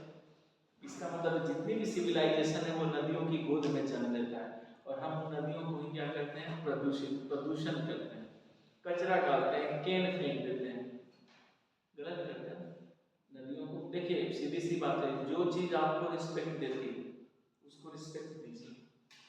मेरा सीधा एक ही स्टेटमेंट होता है, नदी अगर आपको पानी देती है तो नदी को गंदा मत कीजिए, अगर दुनिया गंदा कर रही है तो हम भी करेंगे, ऐसी बात नहीं है बच्चे। और देखिए मुझे ये भी पता है कि एक के सुधरने से दुनिया नहीं सुधरती, लेकिन आपको सुधर जाए, अपने हिस्से का तो पाप मत करो। आप सहमत हैं मेरी बात से? चलिए यहाँ तक कोई एकदम क्लियर हो गया, किसी को कोई कंफ्यूजन नहीं? चलिए अब जो मैं पूछूंगा है ना बोलिएगा। चलिए बड़े भाई बताइए, ये प्लेन किस रॉक से बना है, ये प्लेन किस रॉक से बना है? एकदम सिंपल, लिखिए it is made bye sedimentary rock. अब देखिए, अब यहाँ के पास एक ऐसा क्वेश्चन पूछूंगा कि आप लोग ने बिजली की तरह दिमाग में कौन दे जाएगा, चौंक जाएंगे आप लोग। लिखा आपने it is made bye sedimentary rock, तो ये किस रॉक से बना है बच्चे, सेडिमेंट्री रॉक। फिर लिखिए इट इज प्लेन और similar area, it is plain और similar area, it is plain और सिमिलर एरिया। एरिया में क्या है बच्चे, लगभग प्लेन और सिमिलर। एवरेज हाइट 300 मीटर, एवरेज हाइट 300 मीटर, एवरेज हाइट कितनी है 300 मीटर। देख रहे हैं बहुत कम ऊंचाई है, 300 मीटर कुछ नहीं होता, एवरेज हाइट 300 मीटर। अब जीरो तो कह नहीं सकता वरना समुद्र का पानी चढ़ जाएगा, तो फिर खेती कहाँ से करेंगे, समझ में आ रहा है? और मेरे दिमाग में ये क्वेश्चन है कि अगर मैं खेती करूंगा तो बैल क्या करेगा, लिखिए। ओके एवरीवन, तो एवरेज हाइट कितनी है इसकी 300 मीटर। लिखिए it is approx 2500 kilometre long, it is approx 2500 kilometer long, it is approx 2500 kilometer long। कहा था ना ये हिमालय के साथ में पैरेलल है, तो इसकी लंबाई चौड़ाई हिमालय जैसी है। फिर लिखिए 500 kilometre wide in the west, 500 kilometre wide in the west, 500 kilometre wide in the west. सबका लॉजिक वही है, प्लेट टक्कर हुआ जमीन कहाँ बचेगी, 500 kilometer wide in the west and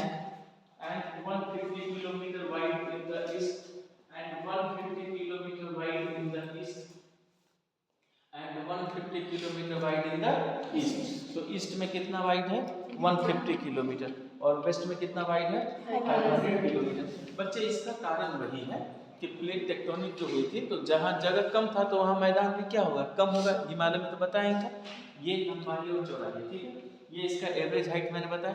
फिर लिखिए it is dense populated, dense, it is area of dense population, it is area of dense population and clustered settlement, it is area of dense population and clustered settlement, it is area of dense population and cluster settlement, it is area of dense population and cluster settlement। क्या dense population तो आप लोग समझ ही रहे हैं कि जब road पे चले तो कंधे से कंधा टकराए तो आप इसको क्या बोलिएगा डेंस पॉपुलेशन। लेकिन क्लस्टर सेटलमेंट क्या होता है आप में से कौन बताना चाहेगा? नहीं, क्लस्टर सेटलमेंट का मतलब सिविलाइजेशन बोल रहे हैं आप जो भी नहीं। देखिए यहाँ पर बच्चे नहीं समझते, मैं बता देता हूँ। दो तरह का सेटलमेंट होता है, अभी ट्रिक बता देता हूँ, कभी रटना नहीं होगा। एक होता है क्लस्टर, एक होता है स्कैटर्ड। एक होता है क्लस्टर, एक होता है स्कैटर्ड, ठीक है। बच्चे जैसे आप में से कुछ बच्चे यहाँ पे रूम लेके रहते हैं लेकिन वो आते हैं अपने गांव से, ठीक है। तो सपोज मान लीजिए अगर आप अपने गांव की अगर बात करें तो क्या कीजिएगा जहाँ आपका गांव होता है उसके चारों तरफ खेत और जंगल होते हैं, फिर बाद में एक दूसरा गांव होता है, एम आई राइट? ऐसे होता है। तो मान लीजिए आप अपने गांव को इमेजिन कीजिए, अपने गांव के घरों को इमेजिन कीजिए, सभी घर आपस में सटे हुए हैं या सब दूर दूर हैं? पास पास है।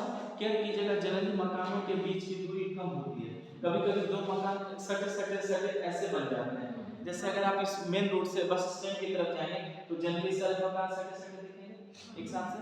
तो सभी लोग ध्यान से सुनिएगा, यहाँ पॉपुलेशन ज्यादा है, ठीक। तो क्या कीजिएगा जब दो मकानों के बीच की दूरी, जब दो मकान हाउस लोग नहीं, दो मकानों के बीच की दूरी कम होगी तो क्लस्टर सेटलमेंट, तो क्या बोलेंगे क्लस्टर सेटलमेंट। और जब दो मकानों के बीच की दूरी ज्यादा होगी तो स्कैटर्ड सेटलमेंट। इस एरिया की पहचान कीजिए, किस एरिया जहाँ ये कोई चीज है, एक मकान वहां बन रहा है, एक मकान वहां बन रहा है, एक मकान वहां है, बीच में गैप है, यानी ये क्लस्टर है। क्या है? सॉरी स्कैटर्ड है। लेकिन अब 5 साल बाद तुलना कीजिए ये सारा प्लॉट बिक जाएगा और एक लाइन से घर बन जाएगा, तो सबके बीच की दूरी कम हो गई तो ये क्या हो जाएगा क्लस्टर। अब समझ में आया? तो क्लस्टर और स्कैटर्ड ये होता है। तो जहां पॉपुलेशन ज्यादा होता है वहां क्लस्टर सेटलमेंट होता है। और देखिए यूपी की आबादी नंबर 1 है इसलिए वहां पर क्या है क्लस्टर सेटलमेंट। लेकिन जो डेवलप कंट्री है, जो यूरोपियन लोग हैं, जहां मुट्ठी भर पॉपुलेशन है वहां क्या होता है स्कैटर्ड पॉपुलेशन, क्योंकि वहां रहने के लिए कोई नहीं है। समझ में आ रहा है? तो याद रखिएगा ये जो प्लेन है डेंस पॉपुलेशन तो हम समझ जाते हैं, पर क्लस्टर सेटलमेंट में हम कंफ्यूज होते हैं। तो सेटलमेंट का मतलब है बस्ती, सेटलमेंट का मतलब क्या है बस्ती। जैसे आप गांव कहते हैं, कहीं के लोग बस्ती कहते हैं, कहीं के लोग टोला बोलते हैं। टोला टोला शब्द यूज किया जाता है बिहार में। जैसे जो मेरी ओरिजिन है जहाँ की, तो मैंने अपने फादर के मुंह से सुना था दनियावाड़ टोला। क्या नाम जगह का नाम था? दनियावाड़ टोला। टोला वर्ड उधर होता है, कहीं कहीं पूर्वा होता है, कहीं पूर्वा, जिसको अब हम लोग पूर्वी बोलते हैं, पूर्वी लगा देते हैं, जैसे कानपुर वैसे लग जाता है। तो कहीं टोला बोलते हैं, कहीं लोग मोहल्ला बोलते हैं, कहीं लोग पूर्वा बोलते हैं, कहीं लोग कस्बा बोलते हैं, कहीं लोग बस्ती बोलते हैं। अलग अलग जगह अलग अलग नाम से होता है। तो वो क्लस्टर सेटलमेंट है। वरना जैसे इन्होंने कहा कि एक गांव यहाँ है दूसरा गांव वहाँ है, ऐसा थोड़ी कि एक गांव का घर यहाँ है, एक गांव का एक घर दूसरा घर वहाँ है, ऐसा नहीं हो सकता। क्यों? क्योंकि हम लोग कल्चरल लोग हैं। क्या है? कल्चरल लोग। कल्चरल में क्या होता है, हम कास्ट देखते हैं, एक कास्ट के लोग एक जगह हो गए। हम रिलीजन देखते हैं, एक रिलीजन की जगह एक लोग हो गए।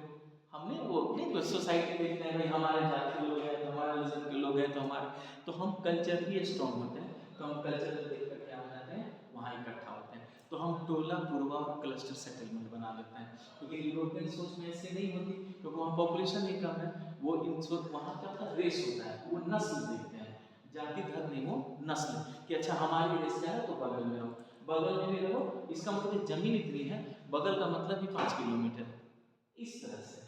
तो ये हम क्या है हमारी सोच से डेवलप होती है। क्या इंडिया में हम कल्चरली नहीं वीक होते हैं? क्या हम नहीं देखते अच्छा हमारे जाति धर्म के लोग वहीं रहेंगे और चीज़ है कि नहीं? ये सोच से हम बनते हैं। तो याद रखिएगा हमारे यहाँ क्या होता है, क्लस्टर सेटलमेंट होता है, और दूसरी जगह क्या होता है, स्कैटर। तो जो पूरा नॉर्थ इंडियन प्लेन है ये क्लस्टर सेटलमेंट का ही एरिया है, तो डेंस पॉपुलेशन है, क्लस्टर सेटलमेंट। ठीक है, अच्छा अगर हम लोग रहेंगे तो खेती भी करेंगे, वरना हम खाएंगे क्या? ऐसा तो है नहीं कि हॉर्लिक्स की तरह मिट्टी घोल कर पी रहे हैं। Good, very good. चलिए आगे समझ में, तो इस चीज को याद रखिएगा, फिर लिखिए इट इज इंटेंसिव, ऐसे लिखिएगा इट इज डेंस, वेट ऐसे लिखिएगा, it is agriculture area, it is agriculture area, it is agriculture area, ये पूरा का पूरा क्या है बच्चे, एग्रीकल्चर एरिया में, यानी यहाँ पर जबरदस्त आपको क्या मिलेगा, एग्रीकल्चर एरिया मिलेगा, क्योंकि सब एग्रीकल्चर करने वाले लोग होंगे। ठीक है, अच्छा क्या मैं अब जो मैं क्वेश्चन पूछूंगा एक यूपीएससी का सवाल है, सभी बच्चे ध्यान से सुनना, और इस क्वेश्चन को अगर आप लोग समझ जाओगे तो रियल बताना कि आप लोग को एकदम मजा टाइप का आ जाएगा कि हाँ ऐसे भी क्वेश्चन हो सकते हैं। मैं जिनसे पूछूंगा आप बताइएगा सोच समझ के, और देखिए ये यूपीएससी का क्वेश्चन आप एक सेकंड के अंदर बनवा दूंगा। क्या आप में से कोई बच्चा चाहता है कि नहीं सर मुझसे पूछिए, या मैं अपनी मर्जी से पूछूं? आप में से कोई बच्चा चाहता है मुझसे पूछे? गुड, चलिए आपने हिम्मत तो दिखाया ना, अभी तो कहा ना सर मुझसे पूछिए। वेरी गुड, चलिए बेटा जो मैं बोलूं मैं नहीं बोलते थे। क्या ये मैदान हिमालय की रिवर्स से बना, रिवर्स के सेडिमेंट से बना? तो हिमालय से आज भी नदियां आ रही हैं, गंगा ब्रह्मपुत्र इंडस आज भी बह रहे हैं, इसका मतलब वो आज भी सेडिमेंट ला रही है, इसका मतलब आज भी इस मैदान में सेडिमेंट डाल रहे हैं, इसका मतलब ये मैदान आज भी बन रहा है। तो बताइए भारत का सबसे नया स्ट्रक्चर कौन है? Great plain. और कौन सा स्ट्रक्चर है जो आज भी बन रहा है? Great plain. तो ग्रेट प्लेन किस पीरियड में बना है? क्वाटरनरी। ये कौन सा पीरियड है? क्वाटरनरी। यानी हम और आप किस पीरियड में जी रहे हैं? क्वाटरनरी पीरियड में। दिस इज, समझ में आया? इसका मतलब ये मैदान आज भी बन रहा है। और कोई बोले सर साबित कीजिए, तो उसको बोलना बाढ़। क्या यूपी बिहार में नदियां बाढ़ नहीं लाती? तो जब बाढ़ लाएंगे तो बाढ़ का पानी फैलेगा, तभी तो सेडिमेंट फैलेगा, तभी तो ये मैदान बनेगा। इसका मतलब भारत का सबसे नया स्ट्रक्चर ग्रेट प्लेन, और भारत का वो स्ट्रक्चर जो आज भी बन रहा है ग्रेट प्लेन। और कौन सा क्वाटरनरी पीरियड है? वो यही है क्वाटरनरी पीरियड। तो सभी बच्चे रख जाना, हम और आप क्वार्टर में पर नहीं, क्वाटरनरी पीरियड में जी रहे हैं। क्वार्टर समझ रहे हैं आप लोग? नहीं आ जाएगा आज टाइम इसको फिट नहीं। चलिए लिखिए क्वार्टर मींस मतलब क्वार्टर लिखिए point. it is the most new, it is the most new, समझ में अच्छा, सबसे नया, अंडरलाइन कीजिए, अंडरलाइन कीजिए, it is the most new and under construction, and under construction, and under construction structure of India, and under construction structure of India, under construction structure of India. तो याद रखिएगा सभी लोग, यही है भारत का सबसे नया स्ट्रक्चर। तो देखो यही है क्वाटरनरी पीरियड बच्चे, और आज भी ये मैदान बन रहा है। तो सोचिए जब ये पीरियड खत्म होगा लाखों करोड़ों साल के बाद, हो सकता है मैदान के बाद कोई नया स्ट्रक्चर बन रहा हो, तब तक मैं थोड़ी चिंता रहूंगा पढ़ाने के लिए। क्या चलिए यहाँ तक आगे सबको समझ में क्लियर हो गया? ठीक है, चलिए बच्चे अब यहाँ पर मैंने पहले आपको इस मैदान का एक एक चीज समझाया, इट इज क्लियर। लेकिन इस मैदान के गहराई में कौन सा रॉक है? ग्रेनाइट। गहराई जब भी पूछे तो ग्रेनाइट। ऊपर क्या है? पूरा का पूरा सेडिमेंट, और सेडिमेंट तो कमजोर और मुलायम होता है। तो क्या इन मिट्टियों में खेती नहीं हो रही है? क्या ये जेसीबी लगाकर तुरंत नहीं मिट्टी कट जाता है? आप यही तो सोचिए। तो ये नेचर ने आपको गिफ्ट दिया हो, ये बड़ी बड़ी नदियां आज भी ये मैदान आपको दे रही है कि आप इसमें आराम से रहिए, हमेशा आपको पानी अवेलेबल कीजिए। आगे समझ में? ठीक। अच्छा अब यहाँ सभी लोग क्या कीजिएगा, मान लीजिए ये माउंटेन है, नदी उतर रही है, स्पीड कम होगी या ज्यादा? ज्यादा होगी। इरोजन का पावर ज्यादा होगा, लोड कैरी करने का पावर ज्यादा होगा। अब नदी कहाँ आ गई? प्लेन में। नदी की स्पीड कम हो जाएगी, इरोजन का पावर कम हो जाएगा, लोड कैरी करने का पावर कम हो जाएगा। तो लोड छोड़ेगी या लेके बहेगी? छोड़ेगी। तो पहले बड़े पत्थर छूटेंगे या छोटे? तो बड़े पत्थर, छोटे पत्थर, छोटे पत्थर, छोटे पत्थर। तो मैदान का स्ट्रक्चर एक हुआ या अलग अलग हुआ? अलग हुआ। इसका मतलब स्ट्रक्चर पढ़ना होगा। लिखिए पॉइंट बनाकर, स्ट्रक्चर डिवीजन ऑफ प्लेन। देखा, तब बच्चे समझ में आएगा जब मैं पढ़ाना शुरू करूंगा। कहा मैंने आपसे एक एक चीज दिखने लगेगा बच्चे। It is clear, structural division of plain. और आप लोगों को तो बहुत कहते हैं ना, बहुत आराम से एकदम वो लालन पालन की तरह जैसे बोलते हैं ना, उस तरह से पढ़ा रहा हूँ। प्लीज आप लोग मेहनत जरूर कीजिएगा, वरना नहीं कोई समझाएगा और इतना कोई नहीं पढ़ाएगा। उसी को नहीं आता वो आपको क्या पढ़ाएगा? आगे समझ में क्या लिखा आपने? Structural division of plain. Underline कर लीजिए स्ट्रक्चरल डिवीजन ऑफ प्लेन। मैदान का स्ट्रक्चरल डिवीजन, क्या आप में से कोई जानता है इस मैदान का स्ट्रक्चरल डिवीजन का क्या नाम है? क्योंकि आप लोगों ने पढ़ रखा है, लेकिन कहा ना स्पॉन्टेनियस आप नहीं जोड़ते और आपको याद नहीं रहता। बोलिए क्या बोलिएगा, क्या है स्ट्रक्चरल डिवीजन? एनीबॉडी? हाँ, एकदम सटीक जवाब, यही चीज पढ़ाऊंगा। लिखिए, सीक्वेंस लिख लीजिए, एकदम यही चीज पढ़ाऊंगा बच्चे। लिखिए, पहले लिखिए भाबर, याद आ रहा है ना? अब एक एक चीज जब पढ़ाऊंगा तो आपको पूरी बात समझ में आएगी। भाबर, तराई, फिर लिखिए बांगर, और फिर लिखिए खादर। देख रहे हैं, मैंने किसी जगह का नाम नहीं लिया है। पहले पढ़ाएंगे स्ट्रक्चर, बाद में देखेंगे बढ़कर। लिखिए भाबर, तराई, बांगर और खादर। अब हम अगली क्लास में क्या करेंगे? भाबर को, तराई को, बांगर को, खादर को, एक को पूरा बखूबी अच्छी तरह से समझना है। पूरी बात समझ में आ गई? Thank you class.